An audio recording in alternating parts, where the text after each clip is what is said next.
കർണാടക വിദ്യാധിരാജ ചട്ടമ്പി സ്വാമികളുടെ 172ാം ജന്മവാർഷികമാണ് ഇവിടെ ആഘോഷിക്കുന്നത്. ചടങ്ങിന് സ്വാഗതം പറയുന്നതിനായി ശ്രീ ശാന്തിവിള പത്മകുമാറിനെ ക്ഷണിക്കുന്നു.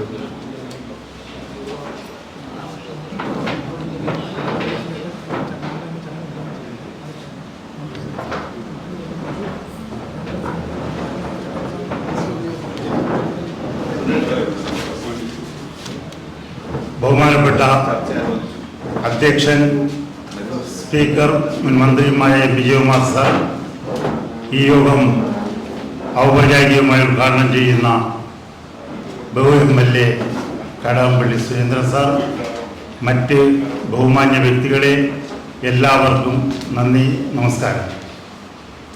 ഇന്ന് നമ്മളെ സംബന്ധിച്ചിടത്തോളം ചട്ടമ്പി സ്വാമിയുടെ 172ാം ജന്മദിനമാണ്. ഈ ദിനവും അതിനോട് സാമ്യപ്പെട്ടുകൊണ്ട് തന്നെ നൂറ്റാണ്ടുകൾക്ക് ശേഷം നമുക്ക് വിമുക്ത ഭടന്മാർക്ക് ഒരു യുദ്ധസ്മാരകം വേണമെന്നുള്ളൊരാഗ്രഹം നമുക്ക് ഉണ്ടായിരുന്നു. അത് തീർത്തും കൽപ്പിച്ചതും ചെയ്തതും നമ്മുടെ ഇപ്പോഴത്തെ MLA ആയ കടകംപള്ളി സുരേന്ദ്രൻ സാറാണ്. തീർച്ചയായിട്ടും ഈ ചട്ടമ്പി സ്വാമി ദിനത്തെക്കുറിച്ച് പറയുമ്പോൾ കൂടുതൽ പറയാനുള്ള വേഗം സ്പീക്കർ കൂടിയായ വിജയകുമാർ സാറിനുമുണ്ട്, കടകംപള്ളി സുരേന്ദ്രൻ സാറിനുമുണ്ട്. കാരണം 4 കൊല്ലത്തിന് മുമ്പ് കടകംപള്ളി സുരേന്ദ്രൻ സാറാണ് ഇവിടെ മന്ത്രിയായി പരിപാടി ചട്ടമ്പി സ്വാമിയുടെ ഉദ്ഘാടനം ചെയ്തു എന്നുള്ള കാര്യവും ഞാൻ ഓർമ്മയിൽ വരുന്നു. കൂടാതെ ചട്ടമ്പി സ്വാമിയെ കുറിച്ച് പറയാൻ എനിക്ക് കൂടുതൽ അതിൻ്റെ വിവരങ്ങളിലൊന്നും അറിയാത്തത് കൊണ്ടല്ല, പക്ഷേ എന്നെപ്പോലുള്ള ഒരാൾ പറയുന്നതിനേക്കാളും വളരെ വളരെ പ്രഗത്ഭരുമായ വ്യക്തികൾ പറയുന്നതാണ്. പക്ഷേ ചട്ടമ്പി സ്വാമിയെ കുറിച്ച് ഒരു കാര്യം മാത്രമേ എനിക്ക് പറയാനുള്ളൂ. അന്ന് അദ്ദേഹം പഠിക്കുന്ന കാലത്ത്, നമ്മളൊക്കെ സ്കൂളിൽ പഠിക്കുന്ന കാലത്ത് നമ്മളെയൊക്കെ പറയുന്നത് മോണിറ്ററി അല്ലെങ്കിൽ ലീഡർ എന്നൊക്കെ പറയും. പക്ഷേ അന്നത്തെ പേരായിരുന്നു ചട്ടമ്പി എന്നുള്ള പേരായിരുന്നു. അങ്ങനെയാണ് ചട്ടമ്പി എന്നുള്ള പേരാണ് അദ്ദേഹത്തിന് വരികയും അങ്ങനെയാണ് ചട്ടമ്പി സ്വാമിയായി മാറിയത്.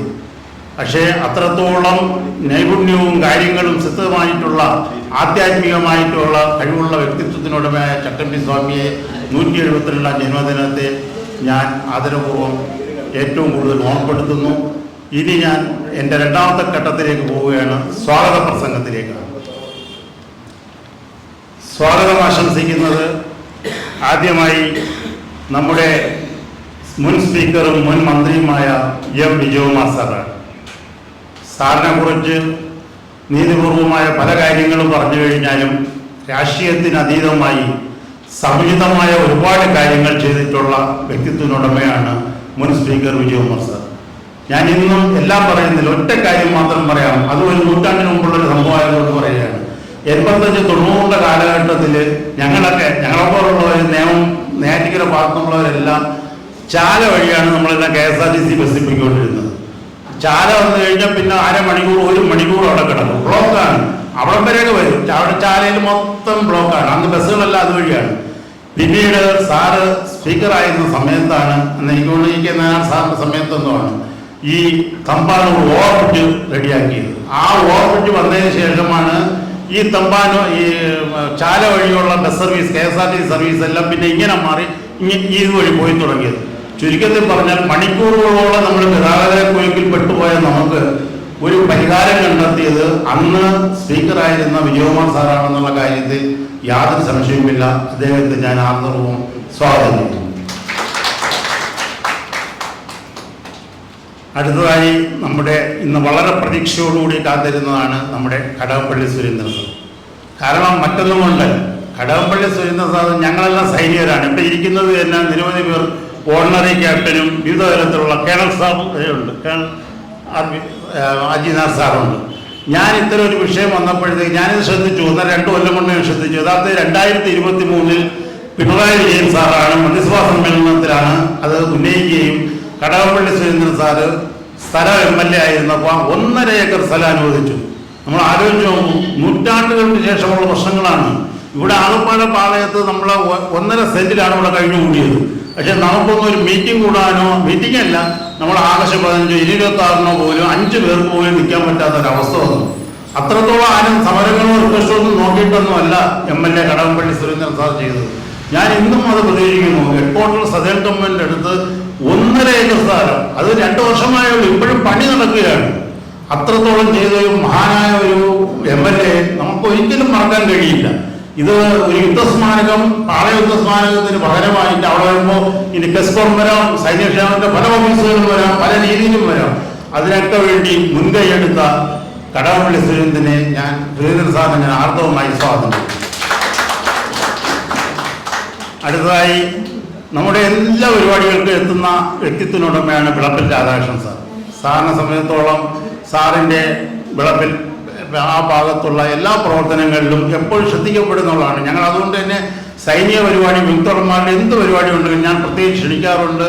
ഞങ്ങളും സാറും നമ്മളുമായിട്ട് നല്ല വ്യക്തിപരമായ ഒന്നും കൂടെ ഉള്ളതുകൊണ്ട് അദ്ദേഹത്തിന് ഇപ്പോഴും നിരവധി പരിപാടികളുണ്ട്. ഇപ്പോൾ കാട്ടാക്കട നിൽക്കേണ്ടുന്ന സാറിന് യഥാർത്ഥത്തിൽ അവിടെ തന്നെയാണ് പോകാനുള്ളത്. എങ്കിലും ഇവിടെ കഴിഞ്ഞിട്ട് ഞാൻ പോകുന്നുള്ളൂ എന്ന് പറഞ്ഞു അദ്ദേഹത്തെ ഞാൻ ആർദ്രവുമായി സ്വാഗതം ചെയ്യുന്നു. അടുത്തത് വ്യത്യസ്തമായ രീതിയിൽ തന്നെയാണ് ഇതിനകത്ത് ആമുഖം നടത്തുന്ന കേണൽ RG നായർ സാർ. യഥാർത്ഥത്തിൽ കടകംപള്ളി സുരേന്ദ്രൻ സാറിനെ കുറിച്ചുള്ള ഒരു കാര്യം വന്നപ്പോൾ ഞാനാണ് ആദ്യം കേണൽ സാറിനോട് ചോദിച്ചു, സാറേ നമുക്ക് കടകംപള്ളി സാറുമായിട്ട് ബന്ധപ്പെട്ട് നമുക്ക് അദ്ദേഹം 1.5 ഏക്കർ സ്ഥലം അനുവദിച്ചതില്ലേ? തീർച്ചയായിട്ടും അതിനകത്ത് നമുക്ക് എന്ത് രാഷ്ട്രീയം, എന്ത് കാര്യം, അദ്ദേഹത്തിന് എത്രയും പെട്ടെന്ന് നിങ്ങൾ പരിപാടി സംഘടിപ്പിക്കൂ എന്നാണ് പറഞ്ഞത്. അത് പറയുകയും അതിനുശേഷം പറഞ്ഞ പല എക്സ് സർവീസുകാരും എന്നോട് സപ്പോർട്ട് ചെയ്യുകയും ചെയ്തു. അതുകൊണ്ട് ഈ കേണൽ RG നായർ സാറിനെ ഞാൻ ആർദ്രവുമായി സ്വാഗതം ചെയ്യും. ഇതിൻ്റെ ഏറ്റവും വളരെ വേണ്ടപ്പെട്ട ആളാണ് നമ്മുടെ എല്ലാ കാര്യങ്ങളിലും എക്സിക്യൂട്ടീവ് ഡയറക്ടർ സ്കോർ കേരളയുടെ വളരെ നല്ല രീതിയിൽ പ്രസംഗവും വളരെ വിപുലവുമായിട്ടുള്ള ആളാണ് ഡോക്ടർ ജിനീഷ് കുമാർ എരമ സാർ. വളരെ ശ്രദ്ധയാകർഷിച്ച ഒരു വ്യക്തിത്വനുടമയാണ്. അദ്ദേഹത്തിനെ ഞാൻ ആർദ്രവുമായി സ്വാഗതം ചെയ്യുന്നു. അടുത്തത് നമ്മുടെ ജാരക സാംസ്കാരിക സമിതിയാണ് ഇത് ചെയ്യുന്നത്. മലയാളം നെറ്റ്വർക്ക്സും കൂടാണ് ചെയ്യുന്നത്. അതിനകത്തൊക്കെ ഇത് മാത്രമല്ല, കോൺഗ്രസിൻ്റെ സംസ്ഥാന ജനറൽ സെക്രട്ടറി കൂടിയാണ് KS അനിൽ സാർ. ഒരുപാട് ക്ഷേമ പ്രവർത്തനങ്ങളിലേക്ക് വേണ്ടി എന്ത് കാര്യങ്ങളും നോക്കാതെയും ഞാനുമായിട്ട് 10-20 വർഷത്തെ ബന്ധവും കൂടെ ഉള്ളതുകൊണ്ട് അദ്ദേഹത്തിനെ ക്ഷണിച്ചിരുന്നു. അദ്ദേഹം തന്നെയാണ് ഈ പരിപാടിക്ക് ആവിഷ്കരിക്കാൻ എനിക്ക് പല കാര്യങ്ങളും പറഞ്ഞു തന്നിട്ടുള്ളത്. അദ്ദേഹത്തെ ഞാൻ സ്വാഗതം ചെയ്യുന്നു. അടുത്തത് നമ്മുടെ മംഗലാപുരം ഏരിയ സെക്രട്ടറി നമ്മുടെ ജലീൽ സാറാണ്. ജലീൽ സാറിനെ കുറിച്ച് നമ്മൾ തുറന്നു പറയാൻ പറ്റാതെ പോകാത്തത് കൊണ്ടാണ് ഞാൻ പറയുന്നത്. എൻ്റെ വൈഫ് ജില്ലാ പഞ്ചായത്തിലാണ്. എനിക്ക് വ്യക്തിപരമായ പരിചയമൊന്നുമില്ല. പക്ഷേ വൈഫിന് അപ്പോഴും പറയാറുണ്ട്, അയ്യോ നല്ലൊരു പ്രവർത്തകനാണ്, രാഷ്ട്രീയമൊന്നും നോക്കിയിട്ടൊന്നുമല്ല പറഞ്ഞത്, പത്മകുമാറുമായിട്ടൊന്ന് ബന്ധപ്പെടണമെന്ന് പറഞ്ഞു. ഞാനങ്ങനെ ഒരു സംസാരിക്കുമ്പോൾ സത്യത്തിൽ ഇത്രയും വിശാലമായിട്ടുള്ള ജലീൽ സാറിന് ഞാൻ കണ്ടിട്ടില്ല. അന്ന് ഇതുപോലെ കടകംപള്ളി സുരേന്ദ്രൻ സാറിൻ്റെ ഒരു കേസ് പറഞ്ഞപ്പോഴത്തേക്ക് അതിനെന്ത് പത്മകുമാറിൻ്റെ ഭാര്യയല്ലേ ഏറ്റവും നല്ല അനുഭവമുള്ളതല്ലേ? ശരി, ഞാൻ പറയുന്നത് വ്യക്തിപരമായ കാര്യങ്ങൾ നമ്മളിവിടെ പറയുന്നതിന് കുഴപ്പമില്ല. ഇത് നമ്മളെ പൊതുവേദിയല്ല, നമ്മളെ പൊതുവായിട്ടുള്ള കുറച്ച് പേർ അടക്കുന്ന വേദി. അതുകൊണ്ടാണ് അത്തരത്തിലുള്ള മഹാനായ ജലീൽ സാറിനെ ഞാൻ ആദ്യമായി സ്വാഗതം ചെയ്യുന്നു. പിന്നെ കോവളം TN സുരേഷ് സാർ അറിയാം, SNDP യൂണിയൻ്റെ നമ്മുടെ കോവളം യൂണിയൻ്റെ ആളാണ്. അത് മാത്രമല്ല നേരത്തെ ഇലക്ഷനിൽ നിന്നിട്ടുണ്ട്. വളരെ ഒരുപക്ഷെ ആ ഘട്ടത്തിൽ ജയിക്കുമെന്നൊരു ഘട്ടം വരെ കോവളം ഭാഗത്ത് വന്നൊരു സന്ദർഭമായിരുന്നു. എനിക്കറിയാം. വളരെ ഇത് മാത്രമല്ല, ശ്രീനാരായണ അവിടെ അതിൻ്റെ MD കൂടിയാണ്. അതുമാത്രമല്ല മറ്റു പല പ്രവർത്തനങ്ങളിലും ആശാന്തമായ പരിശ്രമം നടത്തുന്ന ശ്രീ കോവളം TN സുരേഷിനെ ഞാൻ ആദ്യവുമായി സ്വാഗതം ചെയ്യുന്നു. ശാന്തിയുള്ള വിനോദ് ദീനദയാൽ സാംസ്കാരിക സമിതിയുടെ ചെയർമാനാണ്. അദ്ദേഹം വളരെയധികം, ചുരുക്കി പറഞ്ഞു കഴിഞ്ഞാൽ 95-ൽ യുവമോർച്ചയുടെ ജില്ലാ സെക്രട്ടറി ആയതാണ്. പിന്നെ അതിനുശേഷം എന്തെങ്കിലും ആയോ എന്നുള്ളത് എനിക്ക് അറിഞ്ഞൂടാ. പക്ഷേ അതാണ് രാഷ്ട്രീയം. ആ രാഷ്ട്രീയത്തിൽ കടന്ന് ദീനദയാൽ സാംസ്കാരിക സമിതി ഉൾപ്പെടെയുള്ള പരിപാടികളിൽ ജനകീയമായിട്ട് ഇടപെടുന്ന ശ്രീ ശാന്തിവിള വിനോദിനെ ഞാൻ ആദ്യവുമായി സ്വാഗതം ചെയ്തു. ഇനി ഇതിൻ്റെ കൃതജ്ഞത രേഖപ്പെടുത്തുന്ന അനന്തൻ രാധാകൃഷ്ണനുണ്ട്, അദ്ദേഹത്തിന് സ്വാഗതം ചെയ്യുന്നു. എങ്കിലും വളരെ നല്ല രീതിയിൽ ഈശ്വര പ്രാർത്ഥന നടത്തിയ ഐശ്വര്യയെക്കുറിച്ച് പിന്നീട് നമ്മൾ ആദരിക്കുന്നുണ്ട്. ആ സമയത്ത് നമ്മൾ പറയുന്നതായിരിക്കും. അദ്ദേഹത്തിന് സ്വാഗതം ചെയ്യുന്നു. കൂടാതെ ഇവിടെ എത്തിച്ചേർന്ന ഓരോ സൈനികരെയും, വിമുക്തരായ ഓരോരുത്തരെയും, പ്രത്യേകിച്ച് ഇതിൻ്റെ സംസ്ഥാന ജനറൽ ട്രഷററായിരുന്ന ജയന്തൻ സാർ, നമ്മുടെ താലൂക്കിൻ്റെ വെള്ളേക്കടവ് സുരേഷ്, അത്തരത്തിലുള്ള വ്യക്തികളെല്ലാം നമുക്കുണ്ട്. പല രീതിയിലുള്ള വ്യക്തികൾ ഇവിടെ ഉണ്ട്. കൂടാതെ നമ്മളെല്ലാം എന്നും ആകർഷിക്കുന്ന വ്യക്തിത്വമുള്ളവരാണ് നമ്മുടെ AC ചാനലിൻ്റെ റിപ്പോർട്ടർ രാമകൃഷ്ണൻജി അവിടെ ഉണ്ട്. അദ്ദേഹം ഒരുപക്ഷെ അതുകൂടെ എനിക്ക് പറയാൻ പോകുന്നത് ശരിയല്ല. 2003-ൽ കടകംപള്ളി സാർ അവിടെ ചെയ്തപ്പോൾ ആദ്യം ACVയിൽ വാർത്ത കൊടുത്തത്, അവിടെ ചെയ്ത കാര്യത്തെക്കുറിച്ച് ACV ചാനലിൽ വാർത്ത കൊടുത്തത് ശ്രീ രാമകൃഷ്ണൻ സാറാണ്. അദ്ദേഹത്തെയും പ്രത്യേകിച്ച് സ്വാഗതം ചെയ്യുന്നു. കൂടാതെ മാതൃഭൂമിയുടെ നമുക്കറിയാം, ഇന്ന് വെള്ളായണിയിലെ ഒരുപാട് പ്രശ്നങ്ങളെക്കുറിച്ച്, അവിടുത്തെ വെള്ളായണി കായലിനെ കുറിച്ച്, നിരന്തരമായ പ്രശ്നങ്ങളെക്കുറിച്ച് മാതൃഭൂമിയെ നിങ്ങൾ ശ്രദ്ധിച്ചാൽ വാർത്തകൾ ശ്രദ്ധിക്കപ്പെടും. അനൂപിനെയും ഞാൻ സ്വാഗതം ചെയ്യുന്നു. അത് കഴിഞ്ഞിട്ട് രാഷ്ട്രദീപിക പത്രത്തിൻ്റെ ആറ്റുകാൽ പൊങ്കാലയൊക്കെ വന്നു കഴിഞ്ഞാൽ അറിയാൻ നിരന്തരം വാർത്തകൾ കൊണ്ട് നിറഞ്ഞു നിൽക്കുന്ന വ്യക്തിയാണ്. ഇന്നലെ തന്നെ ഒരു പട്ടാചാരം മരിച്ചപ്പോൾ അതിന് വിശദമായ രീതിയിൽ തന്നെ കഥകൾ കൊടുത്ത പാർട്ടിയുടെ രാജ്യത്തെയും ഞാൻ സ്വാഗതം ചെയ്യുന്നു. കൂടാതെ ഇവിടെ എത്തിയ എല്ലാ മത വ്യക്തികളെയും, നല്ലവരായ സ്നേഹമുള്ളവരെയും, ആരെങ്കിലും ഒക്കെ വിട്ടുപോയിട്ടുണ്ട്, ആരെയും വിടാൻ ചാൻസ് ഇല്ല എന്നാണ് ഞാൻ മനസ്സിലാക്കുന്നത്. അത്തരത്തിലുള്ള എല്ലാവരെയും ആദരപൂർവ്വം സ്വാഗതം ചെയ്യുന്നു. നന്ദി, നമസ്കാരം. വിളിക്കുന്നതിന് മുമ്പ് സാറിനെ, വിജയകുമാർ സാറിനെ ഒന്ന് ആദരിക്കും.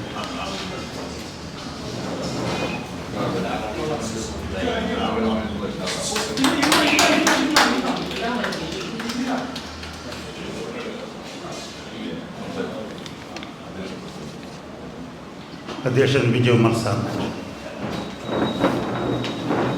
സ്വാമികളുടെ 172ാം ജന്മവാർഷിക ചടങ്ങ് ഔപചാരികമായിട്ട് ഉദ്ഘാടനം ചെയ്യുന്ന ഏറെ പ്രിയങ്കരനായിട്ടുള്ള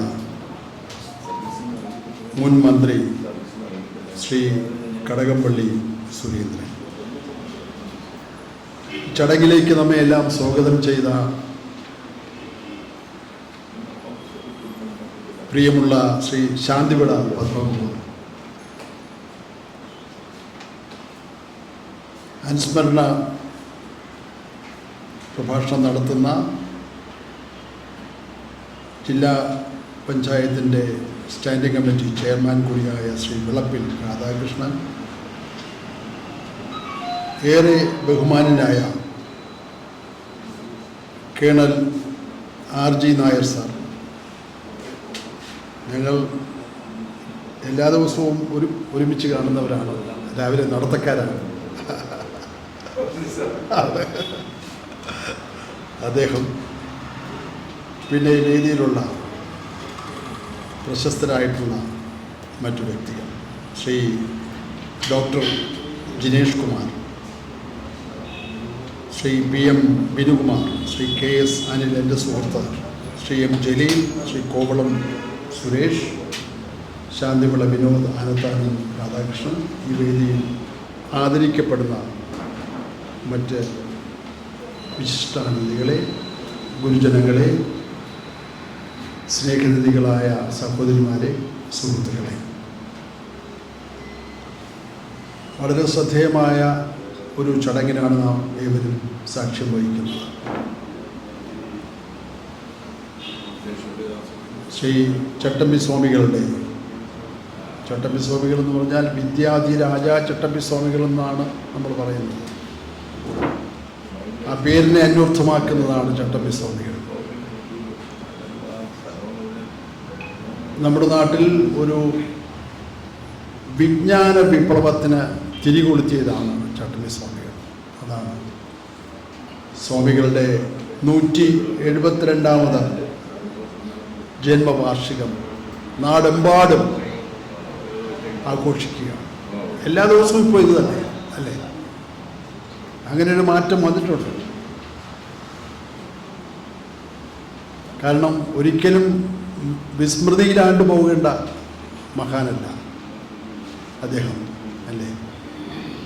ഈ സമൂഹത്തെ ഈ രൂപത്തിൽ മാറ്റിയെടുത്തതിൽ ഏറ്റവും വലിയ പങ്ക് വഹിച്ച മഹാരഥനാണ് ശ്രീ ചട്ടമ്പി സ്വാമി. ജീവിതത്തിൽ അദ്ദേഹം ഒരു മറ്റു സന്യാസിമാരിൽ നിന്നെല്ലാം വ്യത്യസ്തനായിരുന്നു, അല്ലേ? കാഷായ വേഷവും ഒന്നുമല്ല അദ്ദേഹം. ഒരു സാധാരണ ഒരു പച്ച മനുഷ്യനായിട്ട് തന്നെ സമൂഹത്തിൽ ജീവിതം ആരംഭിച്ചു. അറിവിലൂടെ, അറിവാണ്. അറിവെന്ന് പറഞ്ഞാൽ അന്ന് ജനങ്ങൾക്ക് അപ്രാപ്യമായിരുന്ന കാലം. സാധാരണ ജനങ്ങൾക്ക് അറിവ് നേടാൻ ഇല്ലാതിരുന്നൊരു കാലത്താണ് അറിവിൻ്റെ വിപ്ലവം അദ്ദേഹം സൃഷ്ടിച്ചത്. അദ്ദേഹം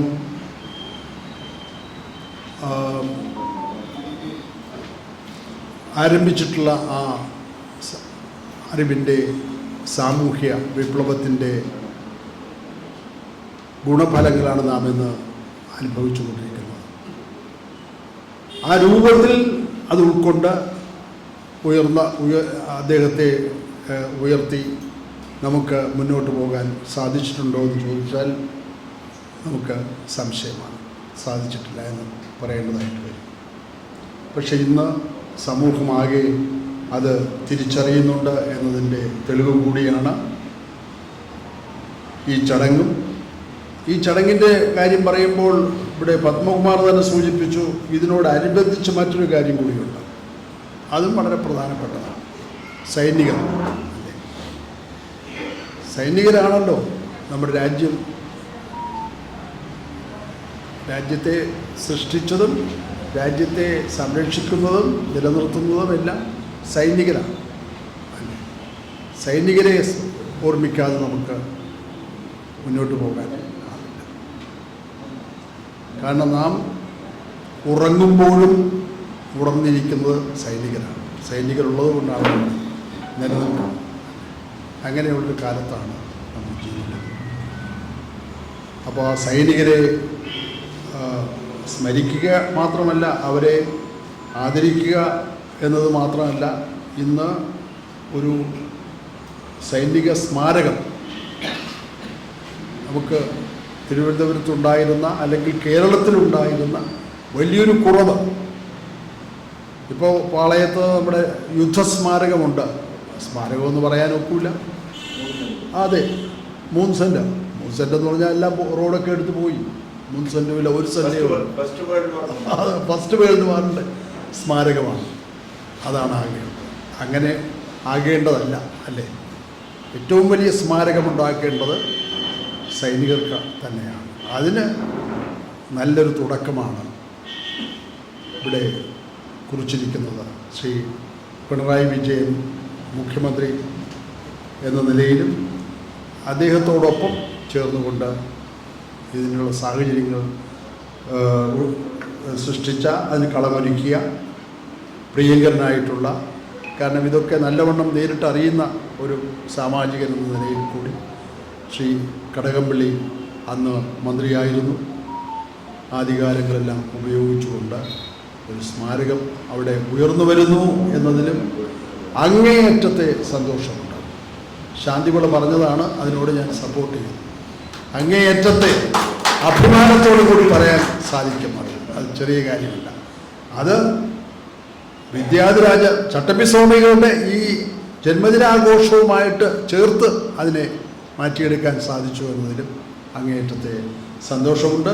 ആ ചടങ്ങിൽ സംബന്ധിക്കാൻ സാധിച്ചതിലുള്ള സന്തോഷം നിങ്ങളുമായിട്ടെല്ലാം പങ്കുവച്ചുകൊണ്ട് ഞാൻ എൻ്റെ അധ്യക്ഷ പ്രസംഗം ചുരുക്കുന്നു. എല്ലാവർക്കും നന്ദി, നമസ്കാരം.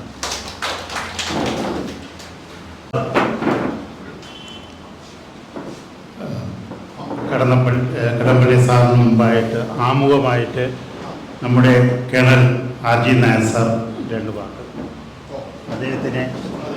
അദ്ദേഹത്തിനെ ആദരിക്കുന്നതിന് വേണ്ടി ആദരിക്കുന്നു.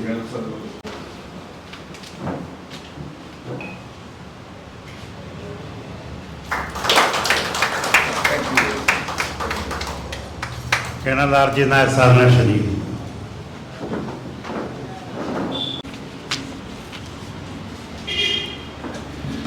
യോഗാധ്യക്ഷനായ മുൻ മന്ത്രിയും മുൻ സ്പീക്കറും ആയിരുന്ന ശ്രീ M. വിജയകുമാർ, മുൻ മന്ത്രിയും പ്രധാന വകുപ്പുകൾ 2 പ്രാവശ്യം, ഇവർ രണ്ടുപേരും 2 പ്രാവശ്യം മന്ത്രിമാരായിരുന്നു. അദ്ദേഹം സ്പീക്കറുമായിരുന്നു. കടകംപള്ളി ഒരു വർഷം 1 പ്രാവശ്യം ആയിരുന്നുള്ളൂ.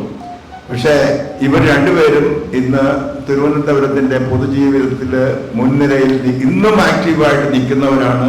ഇനി ഒരുപക്ഷെ അദ്ദേഹം മുഖ്യമന്ത്രി ആയിക്കൂടാനില്ല. ഇപ്പൊ കണ്ടാൽ ഒരു 30 വയസ്സോ ഒന്ന് ചെറുപ്പക്കാരനെ പോലെയാണ് ഇരിക്കുന്നത്. അതുകൊണ്ട് അദ്ദേഹത്തിന് ദീർഘായുസ്സ് തരട്ടെ എന്ന് പറഞ്ഞുകൊണ്ട് എനിക്ക് ഇതിന് അവസരം തന്ന എല്ലാവർക്കും നന്ദി പറഞ്ഞുകൊണ്ടും ഞാൻ 2 വാക്ക് സംസാരിക്കാൻ ആഗ്രഹിക്കുകയാണ്. ഞാൻ 1962 മാസ്റ്റേഴ്സ് MSc പഠിച്ചുകൊണ്ടിരിക്കുന്ന കാലത്താണ് ചൈന ഭാരതത്തിനെ ആക്രമിക്കുന്നത്. ആ സമയത്താണ് ഞാൻ രാജ്യസ്നേഹം മൂത്ത് ഫൈനൽ ഇയർ പഠിക്കുമ്പോൾ പരീക്ഷയ്ക്ക് വെറും 3 മാസം മാത്രം ബാക്കിയുള്ളപ്പോൾ ഒരു പരീക്ഷണാർത്ഥം സെലക്ഷൻ ബോർഡിൽ പോയി. അവിടെ എന്നെ സെലക്ട് ചെയ്തതുകൊണ്ട് ഞാനത് അങ്ങ് അക്സെപ്റ്റ് ചെയ്യുകയും സൈന്യത്തിൽ ഉദ്യോഗസ്ഥനാവുകയും ചെയ്തു. ഇന്ത്യൻ മിലിറ്ററി അക്കാഡമിയിൽ 1962 ജോയിൻ ചെയ്തത്. 92 തിരുവനന്തപുരത്തെ NCC ഗ്രൂപ്പ് കമാൻഡറായിട്ടാണ് ഞാൻ റിട്ടയർ ആകുന്നത്. പോരാതെ എൻ്റെ 2 മക്കൾ സൈന്യത്തിൽ വളരെ ഉയർന്ന ഉദ്യോഗസ്ഥരായിരുന്നു, വലിയ നേട്ടം നേടിയിട്ടുള്ളവരാണ്. എൻ്റെ ഒരു മകൻ ഇന്ത്യയിൽ 3ാമതായി നാഷണൽ ഡിഫൻസ് അക്കാഡമി ജോയിൻ ചെയ്ത് 5 കമൻഡേഷൻ കാർഡും സേനാ മെഡലും ശൗര്യ ചക്രവും, പിന്നെ പോരാതെ ഇവിടെ കാബൂളിൽ ഇന്ത്യയുടെ പ്രതിനിധിയും ഡിപ്ലോമാറ്റുമായിരുന്നു. മറ്റേ ആള് 2 ആർമി ചീഫിൻ്റെ പേഴ്സണൽ ഇൻ്റലിജൻസ് ആക്സിസ് കൺട്രോൾ ഓഫീസറായിട്ട് ജോലി ചെയ്ത് മണിച്ചൻ എന്ന് പറഞ്ഞ പാർട്ടി അകത്താക്കിയ മിലിറ്ററി ഇൻ്റലിജൻസിലെ കേണൽ ശ്രീകുമാർ, അദ്ദേഹം ഈ അടുത്ത കാലത്ത് യുണിസെഫിൽ പോയിട്ട് ആർട്ടിഫിഷ്യൽ ഇൻ്റലിജൻസിൽ ടാക്ക് കൊടുക്കുകയൊക്കെ ചെയ്തു. അങ്ങനെയുള്ള എൻ്റെ മൂത്ത മകൻ രാജ്കുമാർ ഹിമാലയൻ മൗണ്ടനിയറിംഗ് ഇൻസ്റ്റിറ്റ്യൂട്ട് ഉത്തർകാശിയിലെ ഇൻസ്ട്രക്ടറായിട്ട് ജോലി ചെയ്തു. ഈശ്വരാധീനം കൊണ്ട് ഇതെല്ലാം സംഭവിക്കാൻ കാരണം ഞാൻ ഈ പുണ്യഭൂമിയിൽ ജനിച്ചതാണ്. അതിനേക്കാൾ വലിയ കാര്യം എനിക്ക് സൈന്യത്തിൽ ജോലി ചെയ്യാൻ അവസരം കിട്ടിയതാണ്. ഞാൻ പറയുകയാണെങ്കിൽ ഒരു നല്ല സ്കോളർഷിപ്പ് ഓസ്ട്രേലിയയിൽ ഡോക്ടറേറ്റിന് ഇരിക്കുമ്പോഴാണ് ഞാൻ അതിട്ടിട്ട് സൈന്യത്തിൽ പോയി. ഒരു നിരാശയുമില്ല. 10 ജന്മം ഉണ്ടായാലും സൈനിക ഉദ്യോഗസ്ഥനാണെന്ന് ഞാൻ ആഗ്രഹിക്കുന്ന ആളാണ്. പോരാതെ അത് തെളിയിക്കാൻ വേണ്ടി എൻ്റെ മക്കൾ അതിലോട്ട് പോയി, അവർ നേടി. അതാണ് ഞാൻ ഇന്ത്യൻ മിലിറ്ററി അക്കാഡമിയിൽ എൻ്റെ മകൻ്റെ പാസിംഗ് ഔട്ടിന് പോകുമ്പോൾ എൻ്റെ വലതുവശത്ത് ഒരു റിട്ടയർഡ് ജനറൽ ഇരിക്കുകയായിരുന്നു. ഞങ്ങൾ VIP ലൈനിലാണ് പാരൻസിനെ ഇരുത്തുന്നത്. ആ ഗേറ്റിൽ കൂടെ ഒരാൾ പയ്യൻ നടന്നു വരുന്നുണ്ട്. അയാൾ നടത്ത കണ്ടപ്പോൾ തോന്നി എനിക്ക് പരിചയമുള്ള ആളാണെന്ന്. അടുത്ത് വന്നപ്പോൾ ഞാൻ അറിയാതെ എൻ്റെ കണ്ണുകൾ നിറഞ്ഞോറി. എൻ്റെ മകനായിരുന്നു അവൻ്റെ പാസിംഗ് ഔട്ടിലെ റൈറ്റ് മാർക്കർ, ദ ബെസ്റ്റ്. അതിൽ അഭിമാനം കൊള്ളുന്ന ഒരു അച്ഛനാണ് ഞാൻ. അതുപോലെ അഭിമാനം കൊള്ളുന്ന പലരും ഇവിടെ ഉണ്ടാകാൻ സാധ്യതയുണ്ട്. കാരണം ഒരുപാട് പട്ടാളക്കാർ ഇവിടെ ഉണ്ട്. പലരെയും എനിക്കറിയാം. ഈ പട്ടാളത്തിൻ്റെ ബ്ലഡ് എന്ന് പറഞ്ഞാൽ അത് വ്യത്യസ്തമായ ബ്ലഡാണ്. ഇന്ന് വിളിച്ചാലും യുദ്ധത്തിന് പോകാൻ ഞങ്ങൾ തയ്യാറാണ്. അതിനകത്ത് ഞങ്ങൾ നേട്ടങ്ങൾക്ക് വേണ്ടിയല്ല, രാജ്യത്തിന് എന്തും സമർപ്പിക്കാനായിട്ട് തയ്യാറായിട്ടുള്ള പട്ടാളക്കാരാണ് ഞങ്ങൾ. പക്ഷെ എനിക്ക് ഇന്നിവിടെ എടുത്തു പറയേണ്ട കാര്യം, ഏറെ നാളെ ഞാൻ ഇന്നിവിടെ ഇരിക്കുന്ന മുൻ മന്ത്രിയായിരുന്ന വിജയകുമാർ സാറിനുമായിട്ട് നടക്കാൻ പോകുമായിരുന്നു. പല കാര്യങ്ങളും പറയുമായിരുന്നു. ചിലർക്ക് അദ്ദേഹത്തിന് ഓർമ്മക്കാരണം എന്ന് വിചാരിക്കുന്നു. പിന്നെ അതുപോലെയാണ് കടാമ്പള്ളി സാർ എനിക്ക് ഒരു അവാർഡ് തന്നിട്ടുണ്ട്. എൻ്റെ വീട്ടിലൊരു 80 or 100 ഇത് മൊമെൻറ്റോസ് ഇരിപ്പുണ്ട്. അതിലേറ്റവും വലിയ മൊമെൻ്റ് അദ്ദേഹത്തിൻ്റെ മൊമെൻ്റാണ്. അത് മണക്കാട് വെച്ചാണ് ഇതിലെന്ന് എനിക്ക് ഓർമ്മയുണ്ട്. ഇതെല്ലാം വച്ച് നോക്കുമ്പോൾ ഇന്നിങ്ങനെ ഒരു ചടങ്ങ് സംഘടിപ്പിച്ച ഈ സംഘാടകരായ അതായത് നമ്മുടെ ശാന്തിവിള പത്മകുമാറിൻ്റെ കാര്യം എടുത്തു പറയാതിരിക്കാനൊക്കില്ല. അദ്ദേഹം എന്നെ വിളിച്ചതിന് തന്നെ ആമുഖത്താൽ തന്നെ ഞാൻ അദ്ദേഹത്തിന് നന്ദി പറയുന്നു. വളരെ കാര്യമായിട്ട് ആത്മാർത്ഥമായിട്ട് നന്ദി പറയേണ്ടത് ആ പ്രാർത്ഥന പാടിയ കുട്ടിയാണ്. വളരെ അർത്ഥവത്തായ പാട്ടാണ് പാടിയത്, ഉള്ളിക്കൊള്ളുന്ന പാട്ടാണ് പാടിയത്. അതിന് വളരെ നന്ദിയുണ്ട്. ഈ ഇരിക്കുന്ന ഓരോ പട്ടാളക്കാരും ഏക് ബരാബർ സവാലാണ്. അതായത് അവരുടെ കഴിവുകൾ ഇനിയും ഈ എക്സർവീസ്മെനെ ശരിക്കും നമ്മുടെ രാജ്യം ഉപയോഗിക്കുന്നതെന്നുള്ള ഒരു പരാതി എനിക്കുണ്ട്. പക്ഷെ ഞാൻ ഒന്ന് കാര്യം പറഞ്ഞില്ലെങ്കിൽ അത് മോശമാണ്.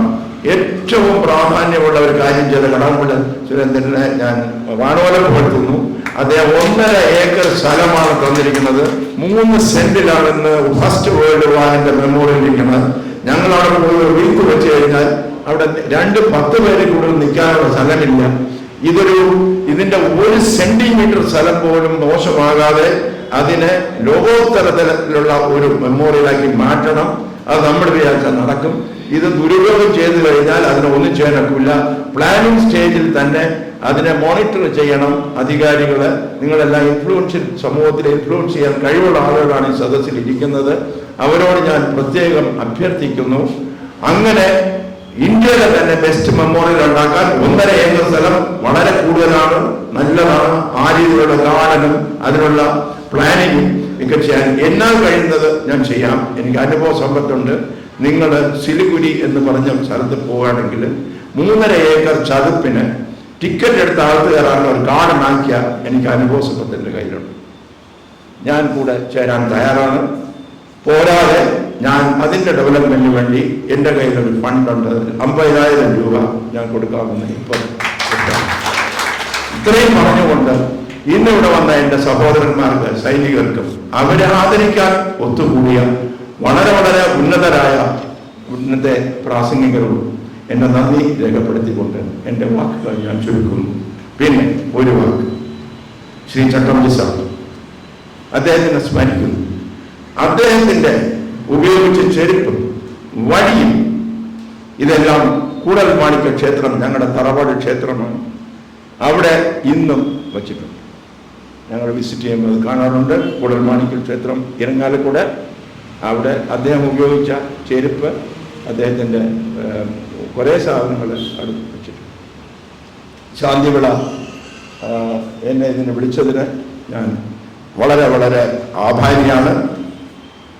എന്നാൽ കഴിയുന്ന എന്തും ചെയ്യാൻ തയ്യാറാണ്. എനിക്ക് വെറും 87 വയസ്സേ ആയിട്ടുള്ളൂ. അടുത്തതായി ഉദ്ഘാടന പ്രസംഗമാണ്. അതിനു മുമ്പായിട്ട് നമ്മുടെ മുൻ സ്പീക്കർ വിജയകുമാർ സാറും കേണൽ RP നായർ സാറും ചേർന്ന് ഒരു ഉപഹാരം സാറിന് നൽകും.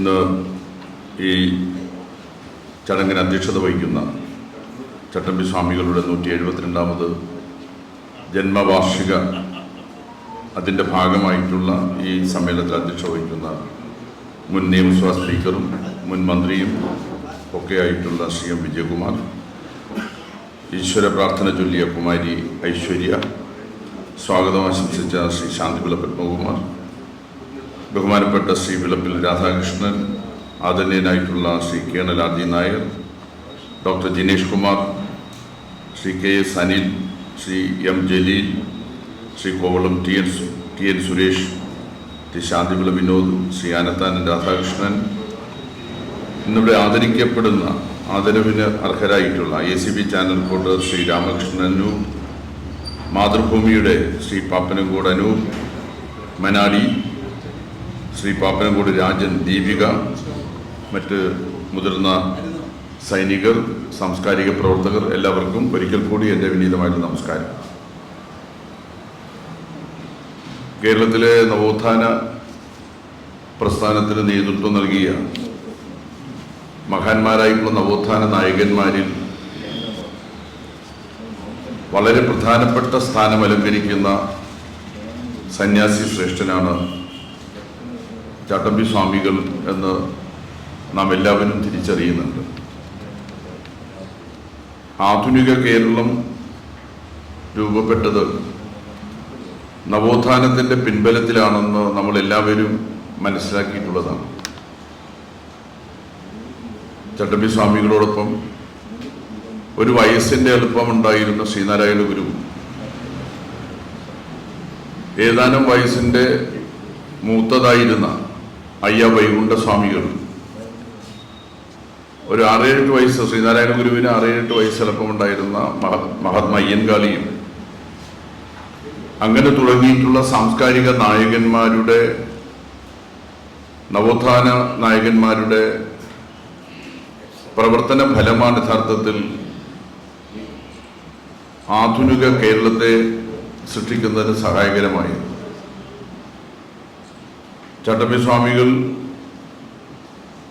ശ്രീനാരായണ ഗുരുവിനോടൊപ്പം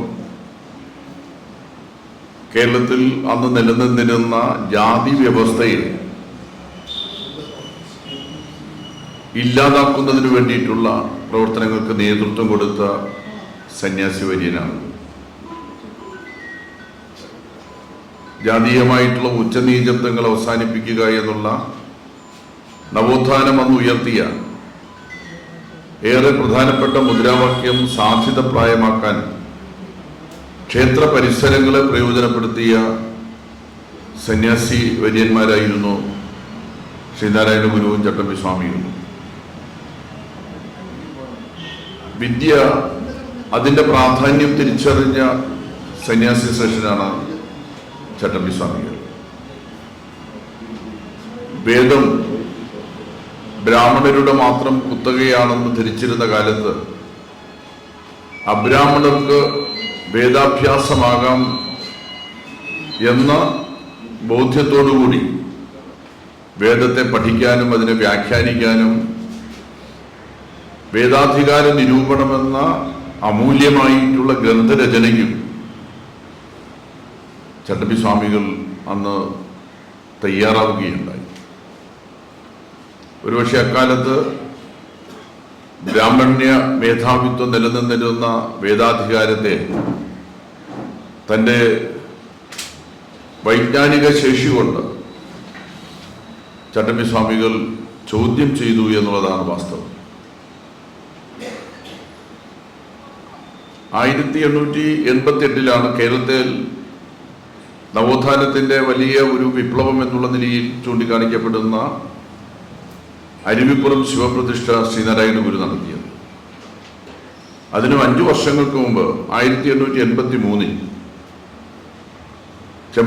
ചെമ്പഴന്തിക്കടുത്ത് അണിയൂരെന്ന ഗ്രാമത്തിലെ ക്ഷേത്ര പരിസരത്ത് യുവാക്കളായിട്ടുള്ള ഇവർ രണ്ടുപേരും ഒരുമിച്ച് കൂടി കേരളീയ നവോത്ഥാനത്തിൽ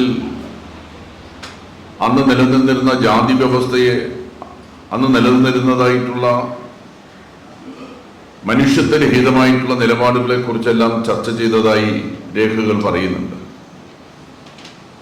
കഴിഞ്ഞ ഗവൺമെന്റ് ഇവർ രണ്ടുപേരും സമ്മേളിച്ചിരുന്ന അണിയൂർ ക്ഷേത്ര പരിസരം സർക്കാർ ഏതാണ്ട് 3 കോടി രൂപ ചെലവഴിച്ച് അവിടെ കൽമണ്ഡപം നിർമ്മിക്കുകയും ചട്ടമ്പി സ്വാമികളുടെ ശ്രദ്ധേയമായ പ്രവർത്തന പരിപാടിയുടെ ഭാഗമെന്നുള്ള നിലയിൽ അവിടെ ഒരു ലൈബ്രറി, വളരെ ശക്തമായ ലൈബ്രറി നിർമ്മിക്കുകയും മറ്റടിസ്ഥാന സൗകര്യ വികസനം സാധ്യമാക്കുകയും ചെയ്യുകയുണ്ടായി. ഇതുകൂടാതെ ചട്ടമ്പി സ്വാമികൾ ജനിച്ച സ്ഥലത്തെ സംബന്ധിക്കുന്ന തർക്കങ്ങളൊക്കെ നിലനിൽക്കുന്നുണ്ട്. കണ്ണമൂലിയാണെന്നും അതെല്ലാം മലയും കീഴാണെന്നും ഒക്കെ ചില തർക്കങ്ങൾ നിലനിൽക്കുന്നുണ്ട്. പക്ഷേ ദീർഘകാലം അദ്ദേഹം വളർന്നത് മലയും കീഴിലെ ഒരു വീട്ടിലായിരുന്നു. ആ വീട് ഗവൺമെന്റ് ഏറ്റെടുക്കാനും ചട്ടമ്പി സ്വാമികളുടെ സ്മാരകമായിട്ട് സംരക്ഷിക്കാനും ആവശ്യമായിട്ടുള്ള നടപടികൾ സ്വീകരിക്കുകയുണ്ടായി. ഏറ്റെടുത്തു. അത് സ്മാരകമാക്കി മാറ്റുന്നതിന് വേണ്ടിയിട്ടുള്ള പ്രവർത്തനങ്ങൾ ഗവൺമെന്റ് നടത്തിക്കൊണ്ടിരിക്കുകയാണ്. നവോത്ഥാന നായകന്മാരായിട്ടുള്ള ഏതാണ്ട് എല്ലാ നവോത്ഥാന നായകന്മാരും ഓർമ്മിക്കപ്പെടേണ്ടവരാണെന്നുള്ള കാഴ്ചപ്പാടോടുകൂടിയാണ് ഗവൺമെന്റ് പ്രവർത്തിച്ചുകൊണ്ടിരിക്കുന്നത്. എന്തിനവരെ ഓർക്കണമെന്ന് ചോദിച്ചാൽ, നാം കടന്നു വന്ന വഴികളെ സംബന്ധിച്ച് പുതിയ തലമുറയ്ക്ക് പുത്തൻ ബോധമുണ്ടാക്കാനും പഴയ തലമുറയെ ഓർമ്മപ്പെടുത്താനും അതാവശ്യമാണ് എന്ന ധാരണയുടെ തന്നെ അടിസ്ഥാനത്തിലാണ് ഗവൺമെന്റ് അക്കാര്യങ്ങൾ ചെയ്യുന്നത്. ഞാൻ ദീർഘമായിട്ട് ഉപന്യസിക്കുന്നില്ല. അദ്ദേഹത്തിൻ്റെ ചട്ടമ്പി സ്വാമികളുടെ 172ാമത് ജന്മവാർഷികം നമ്മുടെ രാജ്യത്തെമ്പാടും ആഘോഷിക്കുന്നതിൻ്റെ ഭാഗമായി ഇവിടെ ജാലകം സാംസ്കാരിക സമിതി സംഘടിപ്പിക്കുന്നതായിട്ടുള്ള ഈ വാർഷികാഘോഷ ചടങ്ങിൽ സംബന്ധിക്കാനും നിങ്ങളെ അഭിമുഖീകരിക്കാനും സാധിച്ചുള്ള സന്തോഷം ഞാൻ ഇവിടെ നിങ്ങളുമായിട്ട് പങ്കുവെക്കുകയാണ്. ഇവിടെ യുദ്ധസ്മാരകത്തെക്കുറിച്ച് പറയുകയുണ്ടായി. കഴിഞ്ഞ ഗവൺമെൻറ്റിൻ്റെ ഒരു നിലപാടായിരുന്നു അത്. ആദരണീയനായിട്ടുള്ള കേരളത്തിൻ്റെ മുഖ്യമന്ത്രി ഒരു നല്ല യുദ്ധസ്മാരകം തലസ്ഥാന നഗരിയിൽ ഉണ്ടാകണം എന്ന ചിന്തയോടുകൂടിയാണ് യുദ്ധസ്മാരകത്തിൻ്റെ ആവശ്യകതയെ നോക്കിക്കണ്ടത്. വിമുക്ത ഭടന്മാരായിട്ടുള്ള നമ്മുടെ മാന്യ സഹോദരങ്ങൾ അവർ ഇത്തരമൊരു ആവശ്യവുമായിട്ട് മുന്നോട്ട് വന്നപ്പോൾ അതിന് യോജിച്ചൊരു സ്ഥലം കണ്ടെത്തുക എന്നുള്ള ഉത്തരവാദിത്വം മാത്രമായിരുന്നു എന്നിൽ നിക്ഷിപ്തമായിരുന്നത്. എൻ്റെ നിയോജക മണ്ഡലത്തിലെ ആക്കുളം ടൂറിസ്റ്റ് വില്ലേജിനടുത്ത് യഥാർത്ഥത്തിൽ ടൂറിസം വികസനത്തിന് വേണ്ടി നമ്മൾ കണ്ടെത്തിയിരുന്ന സ്ഥലങ്ങളിൽ ഒന്നാണത്. അത് സദേൺ എയർ കമാൻഡിൻ്റെ ആസ്ഥാനത്തിന് തൊട്ട് അടുത്താണ്. അതിൻ്റെ എല്ലാം കൂടെ പ്രത്യേകമായിട്ടുള്ള പരിസ്ഥിതി കണക്കിലെടുത്ത് ഏതാണ്ട് 1.5 ഏക്കർ സ്ഥലം അവിടെ വളരെ വിപുലമായിട്ടുള്ള ഒരു യുദ്ധസ്മാരകം നിർമ്മിക്കുന്നതിന് വേണ്ടി ഗവൺമെൻറ് നൽകുകയാണ് ഉണ്ടായത്. ഈ കഴിഞ്ഞ ബഡ്ജറ്റിൽ ആ യുദ്ധസ്മാരകത്തിൻ്റെ നിർമ്മാണത്തിന് ആവശ്യമായിട്ടുള്ള പ്രാഥമിക പ്രവർത്തനങ്ങൾക്ക് ആവശ്യമായിട്ടുള്ള പണവും സർക്കാർ നീക്കിവെക്കാൻ വേണ്ടി തയ്യാറായിട്ടുണ്ട്. നമ്മുടെ നാടിൻ്റെ രക്ഷകരായി സ്വന്തം ജീവൻ തന്നെ പണയപ്പെടുത്തി ഈ നാടിനെ രക്ഷിക്കാൻ വേണ്ടി പരിശ്രമിക്കുന്നതായിട്ടുള്ള ഭടന്മാർ അവർ ആ നിർവഹിക്കുന്ന ഉത്തരവാദിത്വം എത്ര പേരുടെ ജീവനാണ് ഈ യുദ്ധത്തിൻ്റെ എല്ലാം ഭാഗമായിട്ട് പൊലിഞ്ഞു പോയിട്ടുള്ളത് എന്നുള്ളത് കൃത്യമായിട്ടുള്ള കണക്കുകളൊന്നും നമുക്ക് യാതൊരു തരത്തിലും കിട്ടുന്നില്ലെന്നുള്ളതാണ്. ഒരുപക്ഷെ അതെല്ലാം തന്നെ മൂടിവെക്കപ്പെടേണ്ടതോ അല്ലെന്നുണ്ടെങ്കിൽ അങ്ങനെ ഒരു പുറത്താകെ പറയേണ്ടതോ ആയിട്ടുള്ള കണക്കുകളായിരിക്കില്ല. ഏതായാലും നിരവധി പേരുടെ ജീവൻ സമർപ്പിച്ചുകൊണ്ടാണ് ഈ മാതൃഭൂമിയെ സംരക്ഷിക്കുന്നതിന് വേണ്ടിയിട്ടുള്ള ഉജ്ജ്വലമായിട്ടുള്ള പോരാട്ടങ്ങളിൽ ഈ ഭടന്മാർ ഏർപ്പെടുന്നത്. ഇന്നും നമ്മുടെ നാടിൻ്റെ അതിർത്തിയിൽ സംഘർഷനിർഭരമായിട്ടുള്ള അന്തരീക്ഷം തന്നെയാണ് നിൽക്കുന്നത്. ശാന്തിയുടെയും സമാധാനത്തിൻ്റെയും അന്തരീക്ഷം പലയിടത്തും കാണുന്നില്ല. യുദ്ധത്തിൻ്റെതായിട്ടുള്ള അലയൊലികളാണ് എവിടെയും നമ്മൾ നോക്കിക്കാണുന്നത്. സമീപ ദിവസങ്ങളിലാണ് നമ്മളെല്ലാം വല്ലാതെ വിഷമിപ്പിച്ചതായിട്ടുള്ള ഖത്തറിലെ ആക്രമണം നടന്നത്. ഇസ്രായേൽ എന്ന് പറയുന്ന ഒരു തെമ്മാടി രാഷ്ട്രം, അങ്ങനെ ആ രാഷ്ട്രത്തെക്കുറിച്ച് പറയാൻ വേണ്ടി പറ്റുള്ളൂ. ഹമാസ് എന്ന് പറയുന്ന ഒരു 300 കിലോമീറ്റർ ദൈർഘ്യമുള്ളതായിട്ടുള്ള ഒരു പ്രദേശത്ത് നടത്തുന്ന ആക്രമണങ്ങൾ എത്രമാത്രം ഭീകരമാണെന്ന് നമ്മൾ തിരിച്ചറിയുന്നുണ്ട്. കഴിഞ്ഞ 2 വർഷത്തിനിടയിൽ ഏതാണ്ട് 65,000 പച്ച മനുഷ്യരെയാണ് ഈ ഇസ്രായേൽ സേന വകവരുത്തിയത്. മനുഷ്യരെ കൊല്ലുകയാണ്. സാധാരണ യുദ്ധ നിയമങ്ങളൊന്നും അവർ പാലിക്കുന്നില്ല, യുദ്ധമര്യാദകൾ പാലിക്കുന്നില്ല. ഭാരതത്തിൻ്റെ സംസ്കാരം എന്ന് പറയുന്നത് യുദ്ധമര്യാദ പാലിക്കുന്ന സംസ്കാരമാണ്. രാമായണവും മഹാഭാരതവും തുടങ്ങിയിട്ടുള്ള പുരാണങ്ങൾ യഥാർത്ഥ യുദ്ധ സംസ്കാരത്തെക്കുറിച്ച് ലോകത്തെ പഠിപ്പിക്കുന്നതാണ്. കാലാൽപ്പടയോട് യുദ്ധം ചെയ്യുക, പ്രഭാതം മുതൽ പ്രദോഷം വരെ യുദ്ധം ചെയ്യുക, കുതിരപ്പടയോട് യുദ്ധം ചെയ്യുക.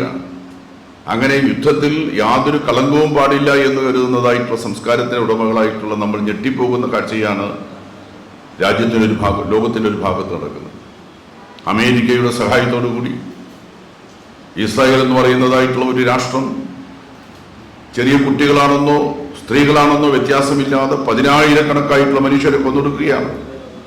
2 വർഷത്തിനിടയിൽ മാത്രം 1.25 ലക്ഷത്തോളം ആളുകൾ മുറിവേറ്റവരായി, അംഗഭംഗം വന്നവരായി ജീവിച്ചു മരിക്കുന്ന അവസ്ഥാവിശേഷമാണ് നമ്മൾ കാണുന്നത്.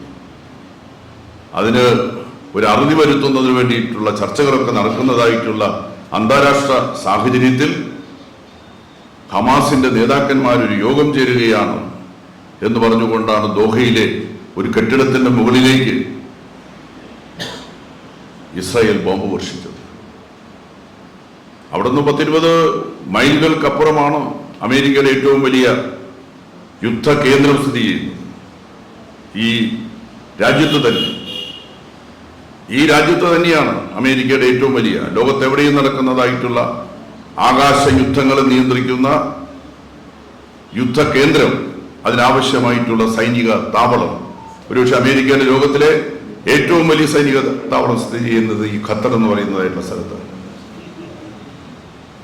ആകാശത്തും കൂടെ നടക്കുന്നതായിട്ടുള്ള സർവ്വ ഗതാഗതങ്ങളെയും നിയന്ത്രിക്കുന്ന താവളമാണ് ആ സൈനിക താവളം. അപ്പൊ അമേരിക്ക അറിയാതെ ആ സൈനിക താവളം കടന്ന് ഇസ്രായേൽ എന്ന് പറയുന്ന ഒരു രാഷ്ട്രം ആ താവളത്തിനടുത്ത് വന്ന് ഇങ്ങനെ ഒരു വീട്ടിലേക്ക് അല്ലെങ്കിൽ ഒരു കെട്ടിടത്തിലേക്ക് ബോംബ് വർഷിച്ചു എന്ന് കരുതാൻ നമുക്കാർക്കും സാധിക്കില്ല. ലോകത്തെവിടെയും സംഘർഷങ്ങൾ വിതച്ച് സംഘർഷഭരിതമായിട്ടുള്ള സാഹചര്യങ്ങളെ ഉണ്ടാക്കി തങ്ങളുടെ ഏറ്റവും പ്രധാനപ്പെട്ട വരുമാന മാർഗമായിട്ടുള്ള യുദ്ധോപകരണ വ്യവസായത്തെ ശക്തിപ്പെടുത്തുക എന്ന അമേരിക്കയുടെയും ഇസ്രായേലിൻ്റെയും തന്ത്രമാണ് യഥാർത്ഥത്തിൽ ലോകത്തെമ്പാടും അത്തരമൊരു സാഹചര്യം സൃഷ്ടിക്കുന്നതിന് കാരണമാകുന്നത് എന്നുള്ളതും ഈ സന്ദർഭത്തിൽ നമ്മൾ ഓർക്കേണ്ടതായിട്ടുണ്ട്. നിരപരാധികളും നിഷ്കളങ്കരുമായിട്ടുള്ള ഭടന്മാരെയും മനുഷ്യരെയും കൊന്നൊടുക്കാനിടയാക്കുന്ന യുദ്ധത്തിനെതിരായിട്ടുള്ള വിപുലമായിട്ടുള്ള യുദ്ധവിരുദ്ധ പ്രസ്ഥാനവും കെട്ടിപ്പടുക്കാനുള്ള ഉത്തരവാദിത്വം ഈ കാലഘട്ടത്തിൽ നമ്മുടെ മുന്നിലുണ്ട് എന്ന കാര്യം കൂടെ ഓർമ്മിപ്പിച്ചുകൊണ്ട് ഈ സമ്മേളനത്തിൽ പങ്കെടുക്കാൻ സാധിച്ചതിലുള്ള സന്തോഷം നിങ്ങളുമായിട്ട് പങ്കുവെക്കുന്നു. ഇന്ന് 5:30 മണിക്ക് എൻ്റെ മണ്ഡലത്തിൽ മെഡിക്കൽ കോളേജിൻ്റെ പിറകിൽ വിജയകുമാർ സഖാവിന് അറിയാം, അദ്ദേഹത്തിൻ്റെ ഒക്കെ കാലഘട്ടത്തിൽ അവിടെ നിർമ്മിച്ചതായിട്ടുള്ള ഒരു റോഡ് തകർന്ന് തരിപ്പണമായി അതിൻ്റെ പുനർനിർമ്മാണം ഏതാണ്ട് 10 കോടി രൂപ സംസ്ഥാന ബഡ്ജറ്റിൽ അവതരിപ്പിച്ച ഒരു 10 കോടി രൂപ ഉപയോഗിച്ചുള്ള നിർമ്മാണ പ്രവർത്തനങ്ങളിൽ നിന്ന് തുടക്കം കുറിക്കുന്ന ദിവസമാണ്. അപ്പോൾ അതുകൊണ്ട് ആ പരിപാടിയിൽ പങ്കെടുക്കാനുള്ളത് കൊണ്ട് ഇനിയും കൂടുതൽ നേരം ഇവിടെ ചെലവഴിക്കാൻ സാധിക്കുന്നില്ല എന്ന കാര്യം കൂടെ നിങ്ങളോട് പറഞ്ഞുകൊണ്ട് നിങ്ങളുടെ എല്ലാം അനുവാദം ചോദിച്ചുകൊണ്ട് ഈ പരിപാടിയുടെ ഔപചാരികമായിട്ടുള്ള ഉദ്ഘാടനം നിങ്ങളുടെ എല്ലാം അനുമതിയോടുകൂടി നിർവഹിച്ചതായി വിനയപുരസ്സരം അറിയിച്ച് ഞാൻ എൻ്റെ വാക്കുകൾ അവസാനിപ്പിക്കുന്നു. നമസ്കാരം. SA of Police Anti-Sabotage Wing, Trivandrum City. Thiruvananthapuram ജില്ലയിൽ കാരോട് സ്വദേശി ജീവകാരുണ്യ പ്രവർത്തനങ്ങൾ താല്പര്യം ശമ്പളത്തിൽ നിന്നും ചെറിയൊരു വിഹിതം ജീവകാരുണ്യ പ്രവർത്തനങ്ങൾക്കായി ചിലവഴിക്കുന്നു. 10ഓളം വീൽ ചെയർ, 6 പേർക്ക് തയ്യൽ മെഷീൻ, കോവിഡ് കാലത്ത് കുട്ടികൾക്കായി 2 ടാബ്, 3 മൊബൈൽ ഫോൺ, പിന്നെ മരുന്നുകൾ, ഭക്ഷണ സാധനങ്ങൾ, അനാഥാലയങ്ങൾ, വസ്ത്രവിതരണം എന്നിവ സ്വന്തം കയ്യിലെ കാശുകൊണ്ട് പല സംഘടനകൾക്കും വേണ്ടിയും ചെയ്തിട്ടുണ്ട്. മൊമെന്റോ കൊടുക്കുന്നതിന് ശ്രീ കടകംപള്ളി സുരേന്ദ്ര സാറിനെയും സർട്ടിഫിക്കറ്റ് നൽകുന്നതിന് ശ്രീ വിജയകുമാർ സാറിനെയും ക്ഷണിക്കുന്നു.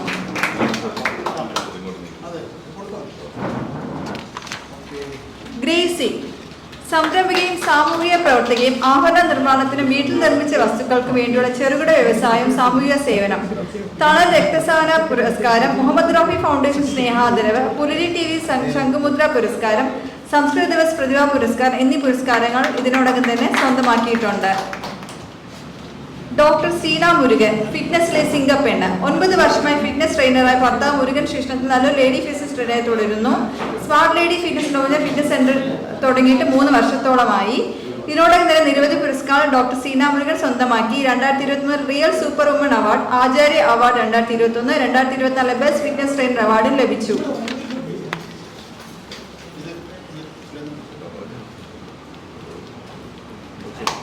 സുനിത ബൈജു ജീവകാരുണ്യ പ്രവർത്തക, ചാരിറ്റി പ്രവർത്തക, മാസ്റ്റേഴ്സ് അത്ലറ്റ് നാഷണൽ വിജയി.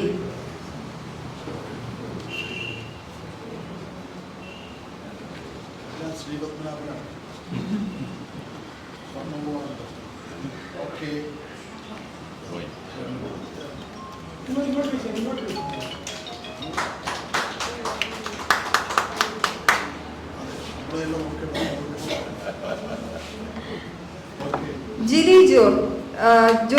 തൃശൂർ ജോർജ് ജന്മദേശം, സിംഗപ്പൂർ MDMS കോളേജിൽ നിന്നും MBA മാർക്കറ്റിംഗ് പൂർത്തിയാക്കി. 24 വർഷം ജോലി ചെയ്ത് സ്പോർട്സിൽ സജീവമായിരുന്നു. കൂടാതെ മലയാളത്തിൽ തമിഴ് 9 സിനിമകളിൽ അഭിനയിച്ചിട്ടുണ്ട്. ലിജോ പാലിശ്ശേരി സംവിധാനം ചെയ്ത മോഹൻലാൽ ചിത്രം ആലേക്കോട്ടെ ബാലഭവൻ ചിത്രത്തിലെ കേളു മല്ലന്റെ ഭാര്യയായി അഭിനയിച്ചു.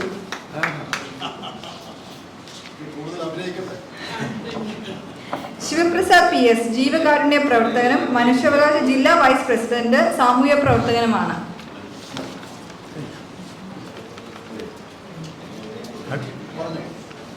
അടുത്തതായി ordinary captain Rajasekharan sir, Neyyattinkara താലൂക്കിൻ്റെ പ്രസിഡന്റാണ് രാജശേഖരൻ സാർ.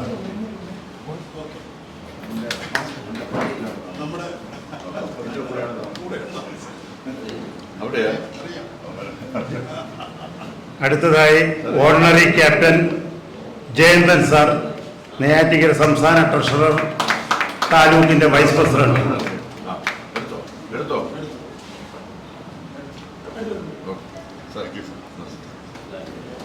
അടുത്തത് ഓർഡിനറി ക്യാപ്റ്റൻ ജയന്തൻ സാർ, സംസ്ഥാന ട്രഷറർ, താലൂക്ക് ചീഫ് പ്രസിഡന്റ്. അടുത്തത് ordinary captain KS Thampi, Neyyattinkara taluk treasurer.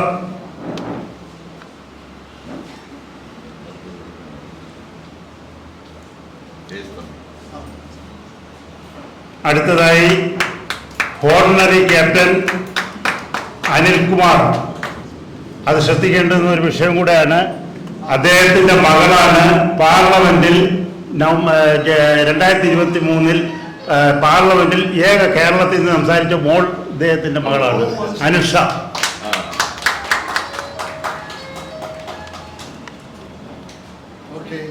Navy ഉദ്യോഗസ്ഥൻ MCPO Prathapan Nair sir, Vazhimukku.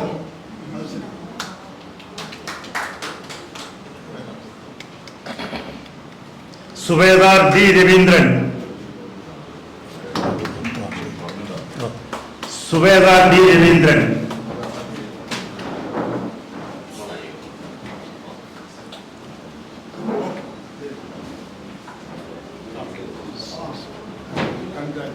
MS Gopakumar,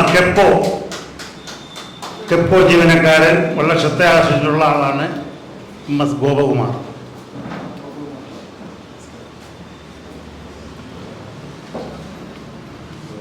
അടുത്തതായി നേരത്തെ ഈശ്വര പ്രാർത്ഥന നടത്തിയ ഐശ്വര്യ.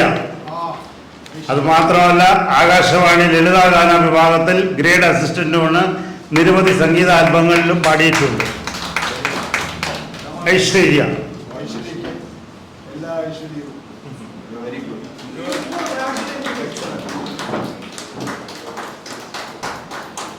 എക്സ് സർവീസസ് ലീഗിന്റെ തിരുവനന്തപുരം താലൂക്ക് സെക്രട്ടറി വെള്ളൈക്കടവ് സുരേഷ്.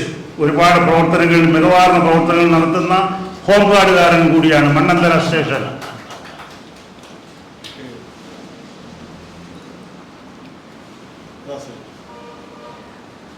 അടുത്തതായി ACV channel reporter Ramakrishnan sir. ഒരുപക്ഷെ ആദ്യമായിട്ട് യുദ്ധസ്മാരകത്തെ കുറിച്ച് വന്നപ്പോൾ 2 കൊല്ലത്തിന് മുമ്പ് മാധ്യമങ്ങളിൽ കൂടി, വാർത്തകൾ ചാനൽ കൂടി വന്നുള്ള രാമകൃഷ്ണൻ, ACV ചാനൽ.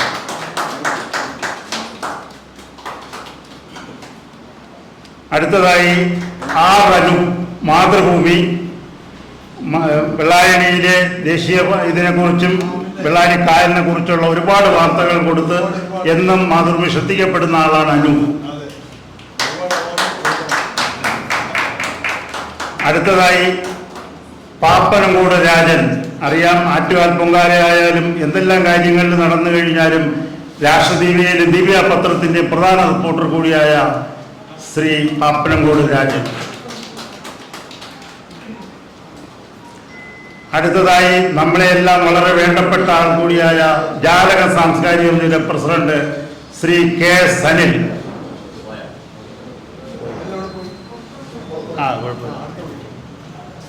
ഓക്കെ. അടുത്തതായി ആശംസാ പ്രസംഗത്തിലേക്കാണ്. ആശംസാ പ്രസംഗം നടത്താൻ നമ്മുടെ വിളപ്പിൽ രാധാകൃഷ്ണൻ സാർ.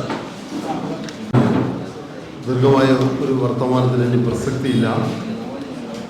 നമ്മുടെ ജില്ലയിലെ തന്നെ സംസ്ഥാനത്ത് തന്നെ ഏറ്റവും പ്രമുഖരായ 3 പേർ സംസാരിച്ചു. ഏറ്റവും ധന്യമായ ഒരു മുഹൂർത്തമായിട്ടാണ് ഞാൻ വ്യക്തിഗതമായി ഇതിനെ കാണുന്നത്.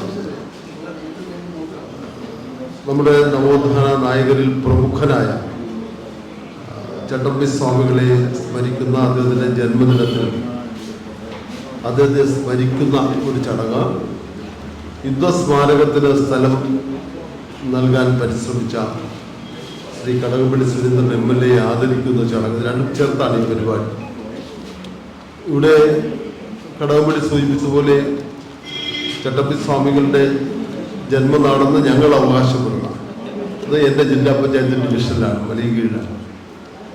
മലയൻകീഴ് മച്ചിയൽ എന്ന് പറയുന്ന സ്ഥലത്താണ് അദ്ദേഹത്തിൻ്റെ വാസഗ്രഹം ഇപ്പോഴുമുണ്ട്, പഴയ കെട്ടിടം. അത് ഈ ഗവൺമെൻറ് അവിടുത്തെ MLA IV സതീഷിൻ്റെ നേതൃത്വത്തിൽ ഞങ്ങൾ ജനപ്രതിനിധികൾ നടത്തിയ പരിശ്രമത്തിനൊടുവിലാണ് ആ ഭൂപ്രദേശം കേരളത്തിലെ സർക്കാർ വിലയ്ക്ക് വാങ്ങാൻ തീരുമാനിച്ചു. അതിൻ്റെ നിർമ്മാണ പ്രവർത്തനങ്ങളും മറ്റുമൊക്കെ നടത്തുന്ന കാര്യത്തെക്കുറിച്ചിപ്പോൾ ആലോചിച്ചു വരികയാണ്. എന്തായാലും തീർച്ചയായും ചട്ടമ്പി സ്വാമികളുടെ സ്മരണ നിലനിൽക്കുന്ന ഒരു മഹത്തായ സാംസ്കാരിക കേന്ദ്രം മലയൻകീഴിൽ മച്ചൽ പ്രദേശത്ത് ഉണ്ടാവും എന്ന കാര്യത്തിൽ യാതൊരു തർക്കവുമില്ല. അതുവഴിയുള്ള റോഡൊക്കെ നല്ല പൊതുഗതാഗത യോഗ്യമാക്കിയിട്ടുണ്ട് I B Satheesh M L A ഇടപെട്ട്. നോക്കൂ, ഞാൻ ഈ വേദിയിലിരിക്കുമ്പോൾ ആലോചിച്ചത് ഒരു ചെറിയ കാര്യമാണ്.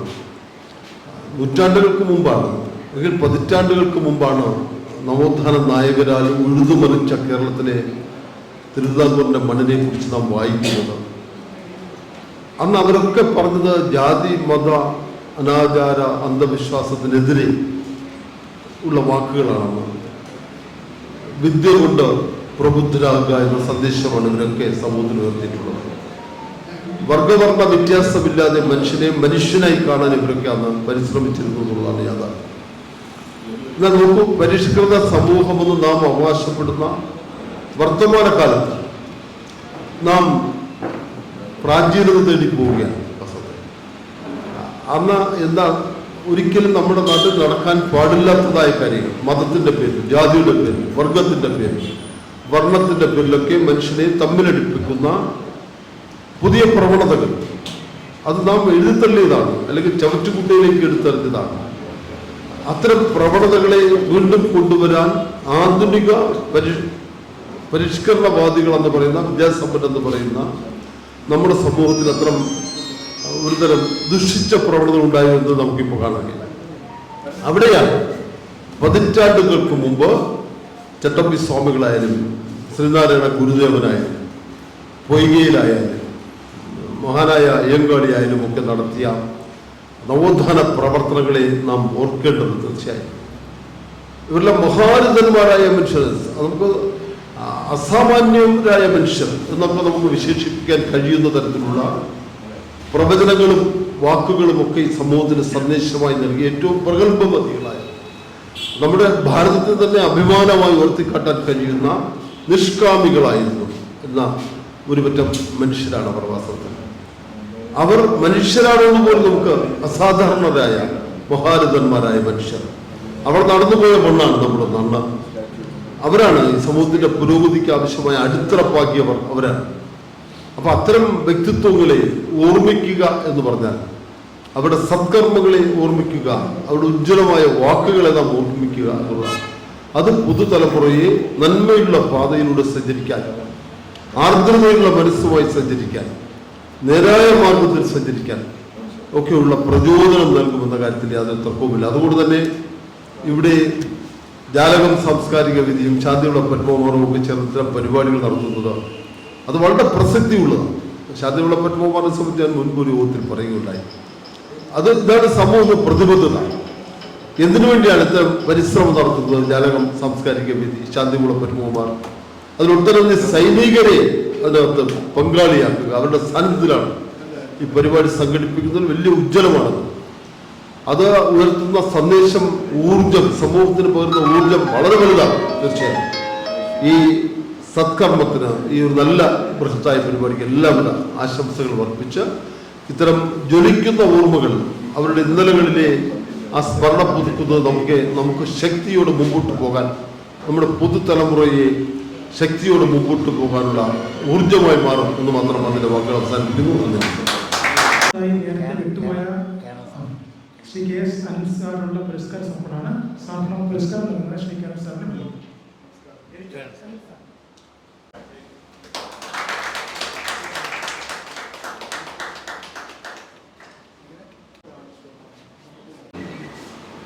ഉദ്ഘാടനം നിർവഹിച്ച ശ്രീ കടകംപള്ളി സുരേന്ദ്രൻ MLA, വേദിയിലുള്ള കേണൽ ആർ.ജി. നായർ ഉൾപ്പെടെയുള്ള ബഹുമാന്യരെ, പ്രിയമുള്ളവരെ, ചട്ടമ്പി സ്വാമികളുടെ 172ാമത് ജന്മവാർഷിക പരിപാടിയിലേക്ക് സംസാരിക്കാൻ എന്നെ ക്ഷണിച്ചതിലുള്ള സന്തോഷവും നന്ദിയും ആദ്യം തന്നെ അറിയിക്കട്ടെ. ചട്ടമ്പി സ്വാമികളെക്കുറിച്ച് നന്നായി അറിയാവുന്ന തിരുവനന്തപുരത്തുകാരായ നിങ്ങളോട് കണ്ണൂരുകാരനായ ഞാൻ അദ്ദേഹത്തെക്കുറിച്ച് കൂടുതൽ സംസാരിച്ചാൽ അതൊരു അധിക പ്രസംഗമാവുമെന്നറിയാം. ഇവിടെ നമ്മുടെ ബഹുമാനപ്പെട്ട അധ്യക്ഷനും ഉദ്ഘാടകനും എല്ലാവരും ചട്ടമ്പി സ്വാമികൾ ആരാണ്, എന്താണ് ചെയ്തത് എന്നൊക്കെ പറയുകയുണ്ടായി. സാധാരണ ഇതുപോലുള്ള നവോത്ഥാന നായകരെ, മഹാന്മാരെ നമ്മളെങ്ങനെയാണ് സമീപിക്കേണ്ടത് എന്നിവിടെ സൂചിപ്പിച്ചു കഴിഞ്ഞു. സുഭാഷ് ചന്ദ്രന്റെ മനുഷ്യന് ഒരു ആമുഖം എന്ന നോവലിൽ ഒരധ്യായത്തിൽ രസകരമായ ഒരു കാര്യം പറയുന്നുണ്ട്. അതിലെ ജിതേന്ദ്രൻ എന്ന നായകന് ഒരു കളിപ്പാട്ട നിർമ്മാണ കമ്പനിയിലാണ് ജോലി. അദ്ദേഹം അതിൻ്റെ മാനേജർ സ്ഥാനം ഏറ്റെടുത്ത ശേഷം കളിപ്പാട്ടങ്ങൾ നന്നായി വിറ്റുപോകാൻ ഒരു ആശയം അവതരിപ്പിക്കുന്നുണ്ട്. നമുക്ക് ചെണ്ട കൊട്ടുന്ന കുരങ്ങിന് പകരം ചെണ്ട കൊട്ടുന്ന മനുഷ്യരുടെ പാവകൾ ഉണ്ടാക്കാം. എന്നിട്ട് കുറേ ആളുകളുടെ പേര് പറയുന്നുണ്ട്. ശ്രീനാരായണ ഗുരു, ചട്ടമ്പി സ്വാമികൾ, AKG, EMS, ഇങ്ങനെ കുറേ ആളുടെ പേര് പറയുന്നു. എന്നിട്ട് അദ്ദേഹം പറയുകയാണ്, ഇന്നത്തെ കാലത്തെ ആളുകൾക്ക് മഹാന്മാരുടെ പ്രതിമ മാത്രമേ വേണ്ടൂ, അവരുടെ ആശയങ്ങൾ വേണ്ട. അതുകൊണ്ട് അവരുടെ പ്രതിമകളെല്ലാം വാങ്ങി ഷോക്കേസിൽ വെക്കാൻ ആളുകൾ തയ്യാറാണ് എന്ന് വളരെ വിമർശന രൂപത്തിൽ പറയുന്നു. തീർച്ചയായും പലപ്പോഴും നമ്മൾ ഇങ്ങനെയുള്ള വലിയ മനുഷ്യരെ ഓർമ്മിക്കുമ്പോൾ അവർക്ക് കുറേ വിശേഷണ പദങ്ങളെല്ലാം നൽകി അവരെല്ലാം ദൈവമാണ് എന്ന് സ്ഥാപിച്ച് അവരെ ആരാധിച്ച് അവസാനിപ്പിക്കുകയാണ് ചെയ്യുന്നത്. സത്യത്തിൽ അവരെന്താണ് ചെയ്തത്, ചരിത്രപരമായി അവരെന്താണ് ചെയ്തത് എന്ന കാര്യം ഒന്ന് ആലോചിച്ചെടുക്കുകയും അവർ ചെയ്ത കാര്യങ്ങളുടെ പ്രസക്തി ഊന്നി പറയുകയും അതിൽ ഊർജ്ജം ഉൾക്കൊണ്ട് പ്രവർത്തിക്കുകയും ചെയ്യുക എന്നതാണ് പ്രധാനം. ഉദാഹരണത്തിന് പഴയകാല മനുഷ്യരെ ഒരുപാട് വിശേഷണം ചേർത്ത് പറയുന്നതിൻ്റെ ഒറ്റ ഉദാഹരണം പറയാം. തിരുവിതാംകൂർ ചരിത്രം എന്ന പുസ്തകം എഴുതിയത് P. ശങ്കുണ്ണി മേനോനാണ്.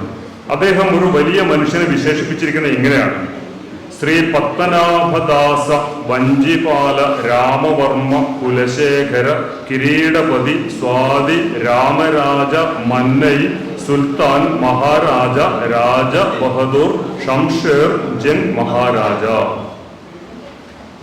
ആളാരാണ് നിങ്ങൾക്ക് മനസ്സിലായോ? ഇത് സ്വാതി തിരുനാളാണ്. സ്വാതി തിരുനാൾ എന്ന് പറയേണ്ടതിന് പകരം ഒരു മനുഷ്യനെ കുറിച്ച് പറഞ്ഞിരിക്കുന്നതാണിത്.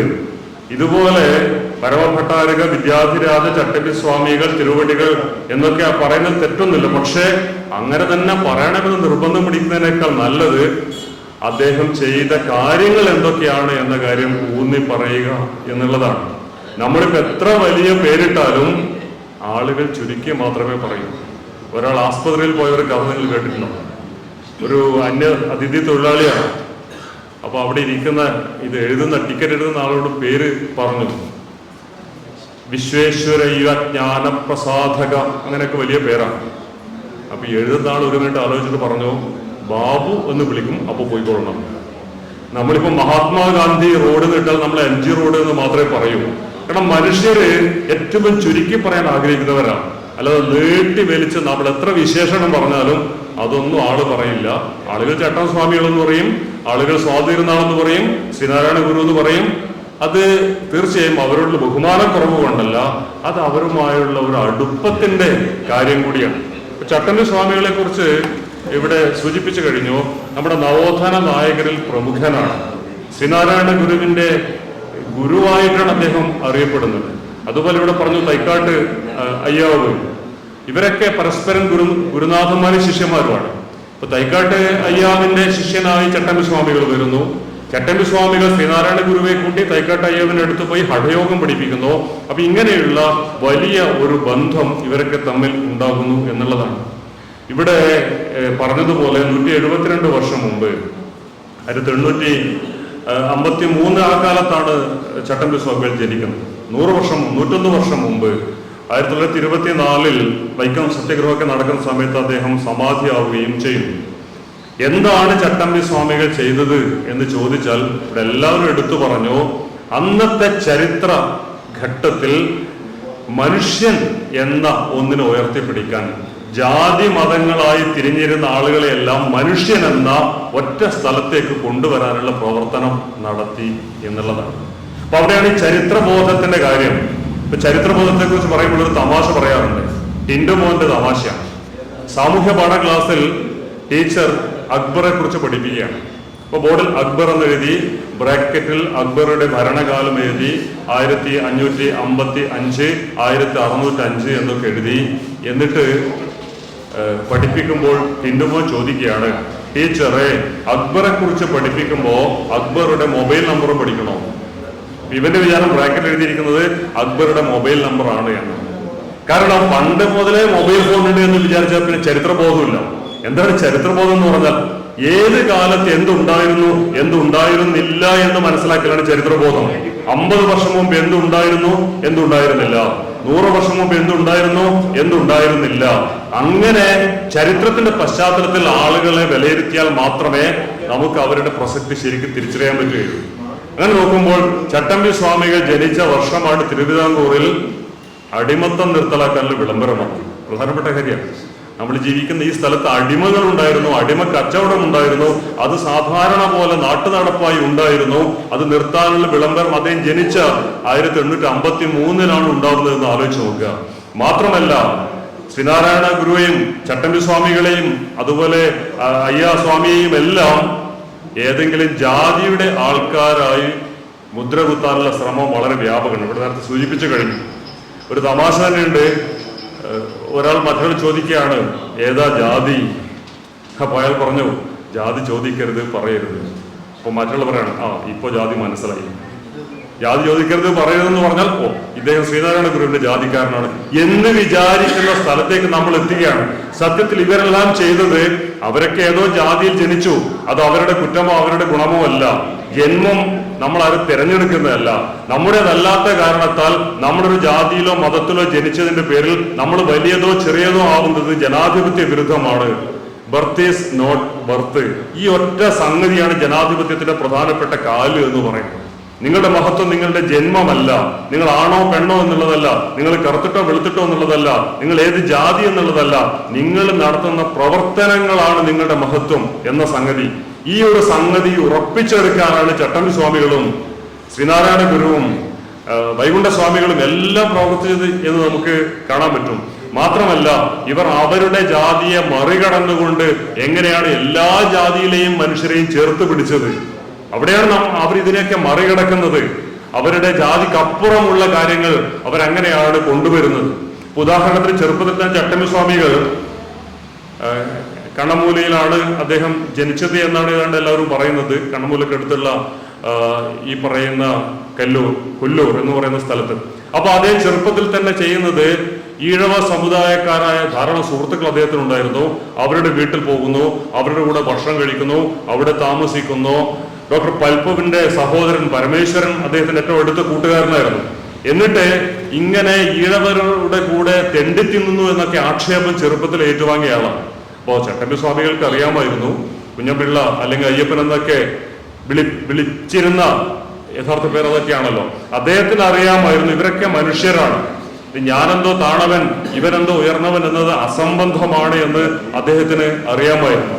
പിന്നീട് ജീവിതത്തിലുടനീളം അദ്ദേഹം ഈ ഒരു സംഗതി പ്രയോഗിക്കുന്നുണ്ട്. ഇപ്പൊ ശ്രീനാരായണ ഗുരുവെ കണ്ടു, 41 വർഷം അവർ തമ്മിലുള്ള സൗഹൃദം ഉണ്ടായിരുന്നു. സൗഹൃദമാണ്, ഗുരുശിഷ്യ ബന്ധമാണ്, ഒക്കെയാണ്. ശ്രീനാരായണ ഗുരുവിന്റെ കൂടെ എത്രയോ സ്ഥലത്ത് സന്ദർശിക്കുന്നു. അവര് തമിഴ്നാട്ടിൽ പോകുന്നു, മരുത്വാമലയിൽ പോയി ഒന്നിച്ച് അവിടെ തപസ് ചെയ്യുന്നു, അരുവിപ്പുറത്ത് ഒന്നിച്ച് പോകുന്നു. ഇങ്ങനെ എത്രയോ വർഷം ഒന്നിച്ച് യാത്ര ചെയ്യുകയും ചർച്ച നടത്തുകയും ഒക്കെ ചെയ്ത് പ്രവർത്തിച്ച ആളുകൾ കൂടിയാണ്.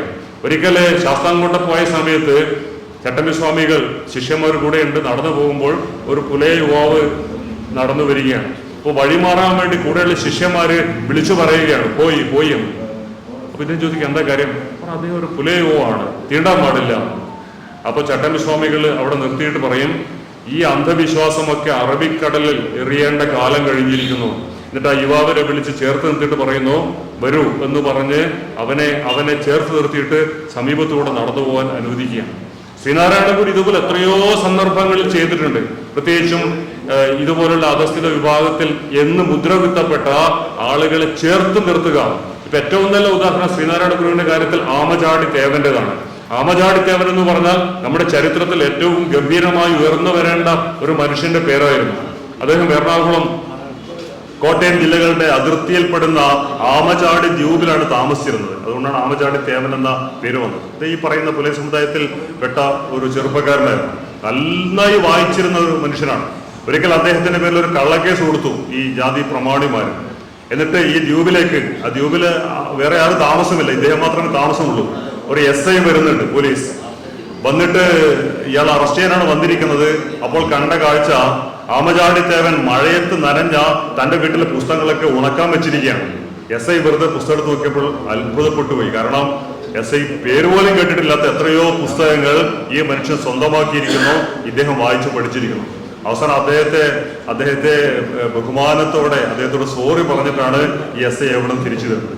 ഈ ആമചാടിത്തേവൻ ഒരിക്കൽ തൃപ്പൂണിത്തുറക്കടുത്ത പുത്തൻകാവ് ക്ഷേത്രത്തിൽ അവിടെ നിൽക്കുകയാണ്. അപ്പോഴാണ് ശ്രീനാരായണ ഗുരു വരുന്നത്. ശ്രീനാരായണ ഗുരു പ്രതിഷ്ഠയ്ക്ക് വേണ്ടി വരികയാണ്. അപ്പോൾ ആമചാടിത്തേവൻ അല്പം മാറി നിൽക്കുകയാണ്. അപ്പൊ ശ്രീനാരായണ ഗുരു ചോദിച്ചു, എന്താ മാറി നിൽക്കുന്നത്? മറ്റുള്ളവർ പറഞ്ഞു, അയാൾക്ക് ഇങ്ങോട്ട് കയറിക്കൂടാ, അയാൾ ഇങ്ങനെ താണജാതിക്കാരനാണ്. ഉടനെ ശ്രീനാരായണ ഗുരു ഈ ആമചാടിത്തേവനെ വിളിച്ച് ചേർത്ത് നിർത്തിയിട്ട് പറഞ്ഞു, ഇയാൾക്കൊക്കെയാണ് ഇവിടെ പ്രവേശനം വേണ്ടത്. ഇയാള് ദേവനല്ല, ദേവനാണ്, സാക്ഷാൽ ദേവനാണ് എന്ന് പറഞ്ഞ അത്തരത്തിലുള്ള ധാരാളം അനുഭവങ്ങൾ ശ്രീനാരായണ ഗുരുവിന്റെ ജീവിതത്തിൽ തന്നെ ഉണ്ടായിട്ടുണ്ട്. ഇതുപോലെ ആമചാടിത്തേവൻ പിന്നീട് അവിടെ പൂത്തോട്ട ക്ഷേത്രത്തിൽ കയറി അതിന്റെ പേരിൽ അറസ്റ്റിലായി, ജയിലിലായി. ഇറങ്ങി വന്ന ഉടനെ വൈക്കം സത്യഗ്രഹത്തിൽ പങ്കെടുത്തു. അദ്ദേഹത്തിന്റെ കണ്ണിൽ ഈ ചുണ്ണാമ്പും അതുപോലുള്ള ഈ വിഷവസ്തുക്കളെല്ലാം തേച്ച് അദ്ദേഹത്തിന്റെ കണ്ണിന്റെ കാഴ്ച പോയി. പിന്നീട് KP കേശവമേനോൻ വഴി ഗാന്ധിജിയെ ഇക്കാര്യം അറിയിച്ച് ഉത്തരേന്ത്യയിൽ നിന്ന് ഗാന്ധിജി ഒരു മരുന്ന് കൊടുത്തയച്ച് ആ മരുന്ന് ഉപയോഗിച്ചിട്ടാണ് ആമചാടിത്തേവന്റെ കാഴ്ച തിരിച്ചു കിട്ടിയത്. ഞാൻ പറഞ്ഞു തരുന്നത്, ഇവരൊന്നും അവരുടെ ജാതിയിൽ ഒതുങ്ങിയ ആളുകളെ ആയിരുന്നില്ല, അവരുടെ മതത്തിൽ ഒതുങ്ങിയ ആളുകളെ ആയിരുന്നില്ല. അവരുടെ കൃതികൾ മാത്രമല്ല, അവരുടെ പ്രവൃത്തികളും എല്ലാവരും മനുഷ്യരാണ്, എല്ലാവരും സമന്മാരാണ് എന്ന കാര്യം പ്രയോഗത്തിൽ വരുന്നത് കൂടിയായിരുന്നു. അപ്പൊ ഇത്തരം കാര്യങ്ങളിൽ ഊന്നി പറയേണ്ട സന്ദർഭമാണ് ഇത് എന്നുള്ളതാണ്. പിന്നെ ചട്ടമ്പി സ്വാമികൾ അദ്ദേഹം നടത്തിയ പ്രവർത്തനങ്ങൾ നേരത്തെ പറഞ്ഞു. അദ്ദേഹം കാഷായം ധരിച്ചിട്ടില്ല, അദ്ദേഹം കമണ്ടലു എഴുതിയിട്ടില്ല, അദ്ദേഹം മറ്റൊന്നും സാധാരണ സന്യാസിമാരുടേത് പോലെ ഒന്നും ജീവിച്ചിട്ടില്ല. പക്ഷെ അദ്ദേഹം അറിവുണ്ടാക്കി. അദ്ദേഹത്തിന് അന്ന് നായർ എന്ന് പറയുന്നത് ശൂദ്ര വിഭാഗത്തിൽപ്പെട്ടതായിരുന്നു. ചാതുർവർണ്ണനുസരിച്ച് നായർ ശൂദ്ര വിഭാഗത്തിൽപ്പെട്ടതാണ്. വേദാധികാര നിരൂപണത്തിൽ അദ്ദേഹം ശൂദ്രൻ എന്ന വാക്കിനെ കുറിച്ച് വളരെ വിശദമായി അന്വേഷിക്കുന്നുണ്ട്. ഇത് പുറത്തുനിന്ന് കൊണ്ടുവന്നൊരു വാക്കാണ്. ഇങ്ങനെ ബ്രാഹ്മണ മേധാവിത്വം ഈ നായർ സമുദായക്കാരെ അവരുടെ അടിമകളാക്കി മാറ്റാൻ കൊണ്ടുവന്ന ഒരു പദമാണ് എന്നൊക്കെ വേദാധികാര നിരൂപണത്തിൽ പുരാണങ്ങളും ഉപനിഷത്തുകളൊക്കെ കൃത്യമായി ഉദ്ധരിച്ചുകൊണ്ട് ചട്ടമ്പി സ്വാമികൾ പറയുന്നുണ്ട്. ചെറുപ്പത്തിൽ അദ്ദേഹത്തിന് ഇങ്ങനെ നേരിട്ട് പോയി പഠിക്കാൻ പറ്റിയിരുന്നില്ല, മറഞ്ഞിരുന്നാണ് പഠിച്ചത്. പേട്ടയിൽ രാമനാശാന്റെ അടുത്ത് പിന്നീട് അദ്ദേഹം പഠിക്കാൻ പോകുന്നു. പിന്നീട് സുബ്ബാ ജടാപാടികളുടെ അടുത്ത് പോയി തമിഴും മറ്റു കാര്യങ്ങളൊക്കെ പഠിക്കുന്നു. അദ്ദേഹം നല്ല സംഗീത വിദ്വാനായിരുന്നു, നല്ല കായിക വിനോദം അറിയുന്ന ആളായിരുന്നു, നന്നായി ഭാഷ അറിയുന്ന ആളായിരുന്നു, നന്നായി എഴുതുന്ന ആളായിരുന്നു. ചെറുപ്പത്തിലെ ഒരുപാട് അധ്വാനിക്കേണ്ടി വന്ന ആളാണ്. അതുകൊണ്ടാണല്ലോ സെക്രട്ടേറിയറ്റിന്റെ ജോലിക്ക് വേണ്ടി ഈ ചെങ്കച്ചൂളിൽ നിന്ന് മണ്ണ് കടത്താൻ അദ്ദേഹത്തിന് പോകേണ്ടി വന്നത്. ദാരിദ്ര്യമായിരുന്നു. പിന്നീട് അദ്ദേഹം പറയുന്നുണ്ട്, ഈ സെക്രട്ടേറിയറ്റിന് വേണ്ടിയിട്ട് കല്ല് ചുമന്ന ഒരാൾ ഞാനാണ്. പിന്നീട് അദ്ദേഹം ആധാരം എഴുതാൻ പോകുന്നു. ഇതേ സെക്രട്ടേറിയറ്റിൽ ക്ലർക്കായിട്ട് പോകുന്നു. അവിടെയുള്ള മേലുദ്യോഗസ്ഥനുമായി ഒരു അവധിയുടെ പേരിൽ തർക്കമുണ്ടായി അവിടെ നിന്ന് ഇറങ്ങി വരുന്നു. ഇങ്ങനെ അദ്ദേഹം ഓരോ കാലത്തും സാധാരണ മനുഷ്യനെ പോലെ അധ്വാനിച്ച് ഇതെല്ലാം ചെയ്ത് അതോടൊപ്പം അറിവ് നേടി, തിരിച്ചറിവ് നേടി, ഒരുപാട് ശിഷ്യ സമ്പത്തുണ്ടാക്കി, ഒരുപാട് പുസ്തകങ്ങളൊക്കെ എഴുതിയ ആളാണ്. അദ്ദേഹം ഒരു പ്രസംഗം മാത്രമേ നടത്തിയതായി രേഖയിൽ പറയുന്നുള്ളൂ. അത് എറണാകുളത്താണ്. ഇത് സ്ത്രീകളുടെ ഒരു സമ്മേളനത്തിൽ അദ്ദേഹത്തെ പ്രസംഗിക്കാൻ വിളിച്ചു. അദ്ദേഹം പറഞ്ഞു, എനിക്ക് പ്രസംഗിക്കാനൊന്നും അറിയില്ല, എന്നാലും സ്വാമികൾ വന്ന് കുറച്ച് കാര്യം സംസാരിക്കണം എന്ന് പറഞ്ഞു. അദ്ദേഹം അവിടെ പോയി പ്രസംഗിച്ചത് സ്ത്രീ പുരുഷ സമത്വത്തെക്കുറിച്ചാണ്. ഏത് കാലത്താണെന്ന് ആലോചിച്ച് നോക്കണം. അത്രയും പഴയ കാലത്ത് സ്ത്രീയും പുരുഷനും തുല്യരാണ്, പുരുഷന്റെ അടിമയല്ല സ്ത്രീ എന്ന് നമ്മുടെ ഈ പറയുന്ന പുരാണങ്ങളും ഉപനിഷത്തുകളൊക്കെ ഉദ്ധരിച്ചുകൊണ്ട് മൈത്രേയിയുടെയും ഗാർഗിയുടെയും ഒക്കെ കഥ പറഞ്ഞുകൊണ്ട് അദ്ദേഹം അവിടെ അത് സമർത്ഥിക്കുകയാണ്. ഇതുപോലെ പിൽക്കാലത്ത് അദ്ദേഹത്തിന്റെ യാത്രകൾ, ധാരാളം യാത്ര ചെയ്ത ആളാണ്. യാത്രക്കിടയിൽ ഒരുപാട് സംഭവങ്ങൾ ഉണ്ടാവുന്നുണ്ട്. ഇദ്ദേഹത്തെ കുറിച്ച് ഒരുപാട് കഥകൾ അന്ന് തന്നെ ഉണ്ടായിരുന്നു. ചെമ്പ് സ്വർണ്ണാക്കാൻ പറ്റും, അതിനുള്ള വിദ്യ അദ്ദേഹത്തിന് അറിയാം എന്നൊക്കെ പ്രചരിച്ചിരുന്നു. ഉടനെ ഒരാൾ ശിഷ്യനായിട്ട് വന്ന് കൂടുകയാണ് കൂടെ. കാരണം എങ്ങനെയെങ്കിലും ചെമ്പ് സ്വർണ്ണാക്കാൻ പഠിക്കണം. അപ്പൊ ഇത് ചട്ടമ്പി സ്വാമികൾക്ക് മനസ്സിലായി. ചട്ടമ്പി സ്വാമികളാണെങ്കിൽ പണം കൈകൊണ്ട് തൊടാത്ത ആളാണ്. അദ്ദേഹത്തിന്റെ കയ്യിലുണ്ടായിരുന്ന ഈ സ്വത്തൊക്കെ ആർക്കൊക്കെ എഴുതി കൊടുത്ത ആളാണ്. അങ്ങനെ ഒന്നിലും താല്പര്യമില്ല, സമ്പത്തിൽ താല്പര്യമില്ല, ഒന്നിലും താല്പര്യമില്ലാത്ത, അറിവിൽ മാത്രം താല്പര്യമുള്ള, അല്ലെങ്കിൽ സമൂഹത്തിന്റെ പുരോഗതിയിൽ മാത്രം താല്പര്യം ഉണ്ടായിരുന്ന ആളാണ്. ഈ ശിഷ്യന് ഇയാളും കൂടി ഒരിക്കൽ ഒരു വള്ളത്തിൽ സഞ്ചരിക്കുകയാണ്. പെട്ടെന്ന് വള്ളം മറിഞ്ഞു. ഈ ശിഷ്യന് നീന്താൻ അറിയില്ല. ഈ ശിഷ്യൻ ഇങ്ങനെ കൈകാലിട്ട് അടിക്കുമ്പോൾ ചട്ടമ്പി സ്വാമികൾ ചോദിച്ചു, ശിഷ്യ, ഞാൻ ആ ചെമ്പ് സ്വർണ്ണമാക്കുന്ന വിദ്യ ഒന്ന് പറഞ്ഞു തന്നോട്ടെ. അപ്പൊ ശിഷ്യൻ അയ്യോ വേണ്ട സ്വാമി, എങ്ങനെയും ഒന്ന് രക്ഷിച്ചാൽ മതി എന്ന് പറഞ്ഞു. അപ്പൊ ഇതുപോലെ ഇങ്ങനെ ആർത്തി പിടിച്ച മനുഷ്യരെയൊക്കെ പാഠം പഠിപ്പിക്കാൻ ചട്ടമ്പി സ്വാമികൾക്ക് സാധിച്ചു എന്നുള്ളതാണ്. അദ്ദേഹത്തിന്റെ ജീവിതത്തിൽ പറയുന്ന മറ്റൊരു സംഭവം, ഏറ്റവും കൈക്കൂലിക്കാരനായ ഒരു ഉദ്യോഗസ്ഥൻ, ഇദ്ദേഹം ചട്ടമ്പി സ്വാമികൾ വലിയ ഗുരുവാണല്ലോ, വലിയ മനുഷ്യനാണല്ലോ, ആളുകൾ ആരാധിക്കുന്ന ആളാണല്ലോ. അപ്പൊ ഇദ്ദേഹത്തെ വീട്ടിൽ വിരുന്നിന് വിളിക്കുകയാണ്. ഇദ്ദേഹം പറഞ്ഞു, വരാം, എൻ്റെ കൂടെ ഒരു 50 പേര് കൂടി ഉണ്ടാവും, ഒരു 51 പേർക്കുള്ള സദ്യ ഒരുക്കണം എന്ന് പറയുന്നു. ഇദ്ദേഹം പോകുമ്പോൾ ഇദ്ദേഹത്തെ മാത്രമേ കാണുന്നുള്ളൂ. അപ്പൊ ഉദ്യോഗസ്ഥർ ചോദിച്ചു, അല്ല സ്വാമി, എവിടെയാണ് ബാക്കി 50 പേർ? അവരിപ്പോ വരുമെന്ന് തോന്നുന്നു. സദ്യയൊക്കെ വിളമ്പി, 51 പേർക്കുള്ള സദ്യ വിളമ്പി. അപ്പോഴാണ് കുറെ പട്ടികൾ വരുന്നത്. പട്ടികൾ വന്ന് ഇദ്ദേഹത്തിന്റെ ചുറ്റും ഇരുന്ന് ഇലയിൽ നിന്ന് ഭക്ഷണം കഴിച്ചു. അപ്പൊ ഈ ഉദ്യോഗസ്ഥനാകെ ഞെട്ടിപ്പോയി. അപ്പോൾ ഇദ്ദേഹം പറയുന്നുണ്ട്, ഈ പട്ടികളൊക്കെ കഴിഞ്ഞ ജന്മത്തിൽ കൈക്കൂലി വാങ്ങുന്ന ഉദ്യോഗസ്ഥന്മാരായിരുന്നുണ്ട്. ഇത് വെച്ചിട്ട് പിന്നീട് ഒരു കഥ മലയാളത്തിൽ, വളരെ ശ്രദ്ധേയമായ ഒരു ചെറുകഥ നിങ്ങൾ ആ കഥ ഒരുപക്ഷെ വായിച്ചിട്ടുണ്ടോ? അപ്പോൾ എങ്ങനെയൊക്കെയാണ് ഈ പറയുന്ന സാമൂഹിക തിന്മകളെ തന്റെ വാക്കുകൾ കൊണ്ടും തന്റെ പ്രവൃത്തികൾ കൊണ്ടും അതിശക്തമായി വിമർശിക്കാൻ സാധിക്കുക എന്ന് തെളിയിച്ച ആളുകൂടിയാണ് ചട്ടമ്പി സ്വാമികൾ. നേരത്തെ പറഞ്ഞല്ലോ അദ്ദേഹത്തിന്റെ പേര് വന്നതിനെ കുറിച്ച്. ചട്ടം അൻപുന്നവൻ ചട്ടമ്പി, ചട്ടം പാലിക്കുന്നവൻ ചട്ടമ്പി, അങ്ങനെയാണ് ആ പേര് വരുന്നത്. പക്ഷെ സത്യത്തിൽ അദ്ദേഹം അത്രയും കായിക ബലമുള്ള ആളായിരുന്നു. യോഗാഭ്യാസം അറിയാം, എല്ലാ അഭ്യാസങ്ങളും അറിയാം. ഒരിക്കൽ അദ്ദേഹം ആലുവ ഭാഗത്തേക്ക് പോകുമ്പോൾ കുറച്ച് ചട്ടമ്പികൾ അദ്ദേഹത്തെ, ശരിക്കുള്ള ചട്ടമ്പികൾ അദ്ദേഹത്തെ ഉപദ്രവിക്കാൻ വരുന്നുണ്ട്. അപ്പൊ അദ്ദേഹം ഒരു വടിയെടുത്ത് ഒന്ന് വീശിയപ്പോൾ ഇവരൊക്കെ ബോധം കെട്ട് വീണു എന്നാണ് അദ്ദേഹത്തിന്റെ ജീവിതത്തിൽ പറഞ്ഞത്. അപ്പൊ അത്രയും എല്ലാ വിദ്യകളും പറയും. അതുകൊണ്ടാണ് വിദ്യാധി രാജൻ എന്ന് വിളിക്കുന്നത്. കായിക വിദ്യ അറിയാം, സംഗീതം അറിയാം, പാചകം അറിയാം.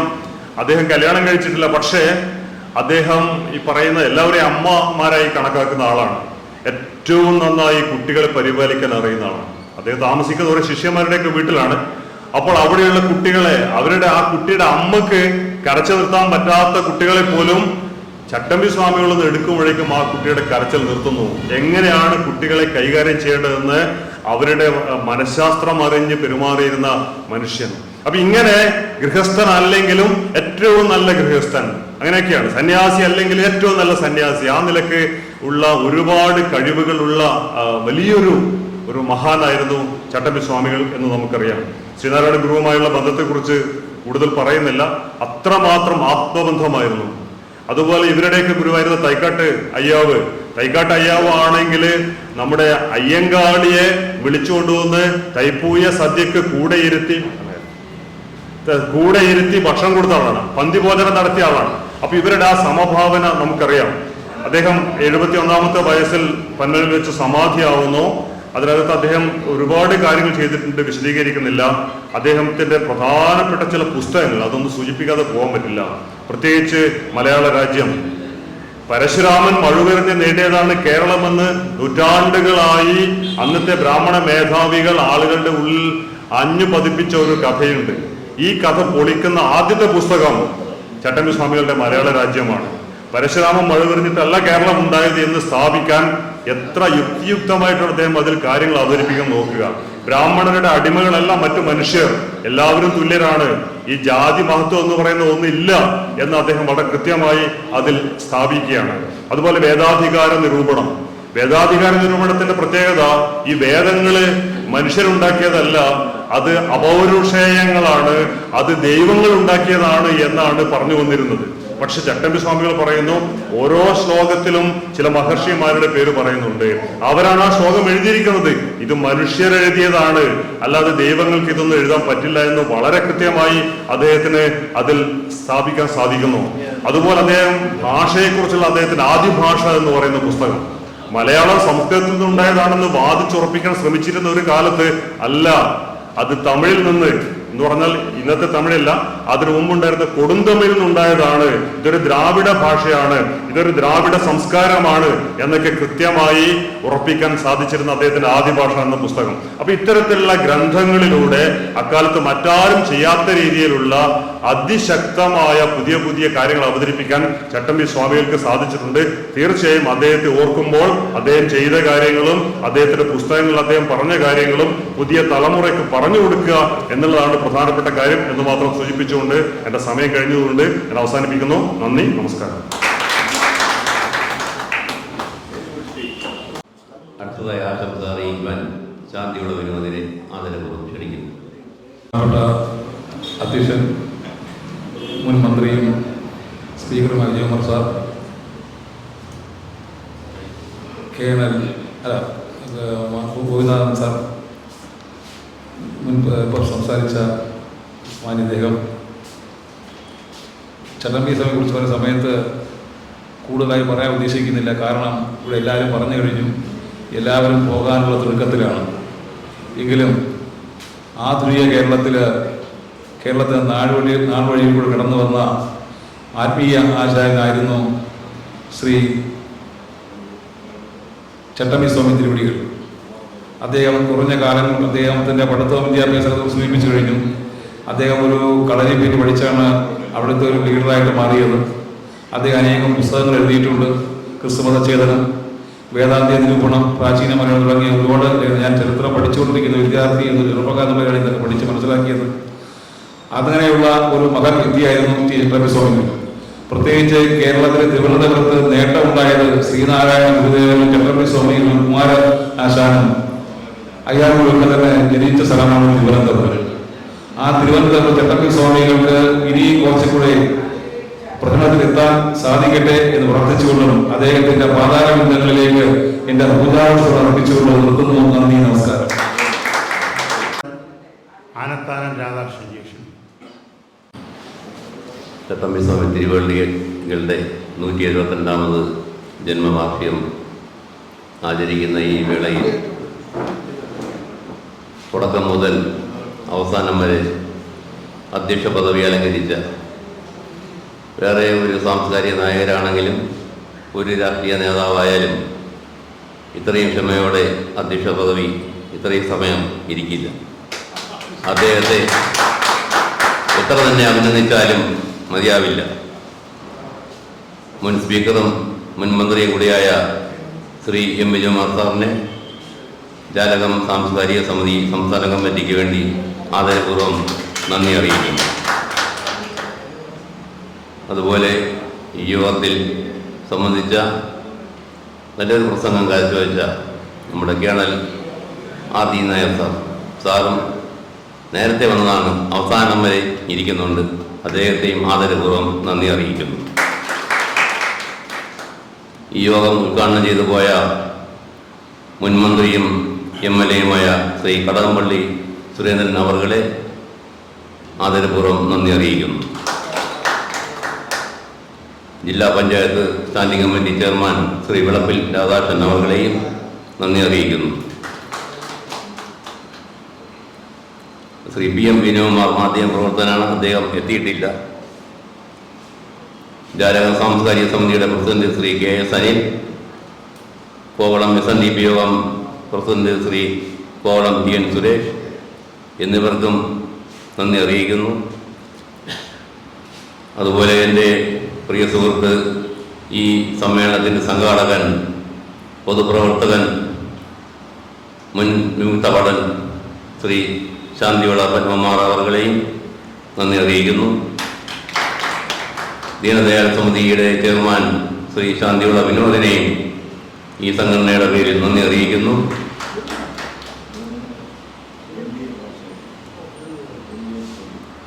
ശ്രീ ദിനേഷ് കുമാർ നല്ലൊരു പ്രസംഗം അവതരിപ്പിച്ചാണ്, അദ്ദേഹത്തെയും ഈ സംഘടനയുടെ പേരിൽ നന്ദി അറിയിക്കുന്നു. ശ്രീ ജലീൽ പ്രസംഗിച്ചില്ല, അദ്ദേഹം കടകംപള്ളിയുടെ കൂടെ പോയി. CPM-ന്റെ മംഗലപുരം ഏരിയ സെക്രട്ടറിയാണ്, അദ്ദേഹത്തെയും നന്ദി അറിയിക്കുന്നു.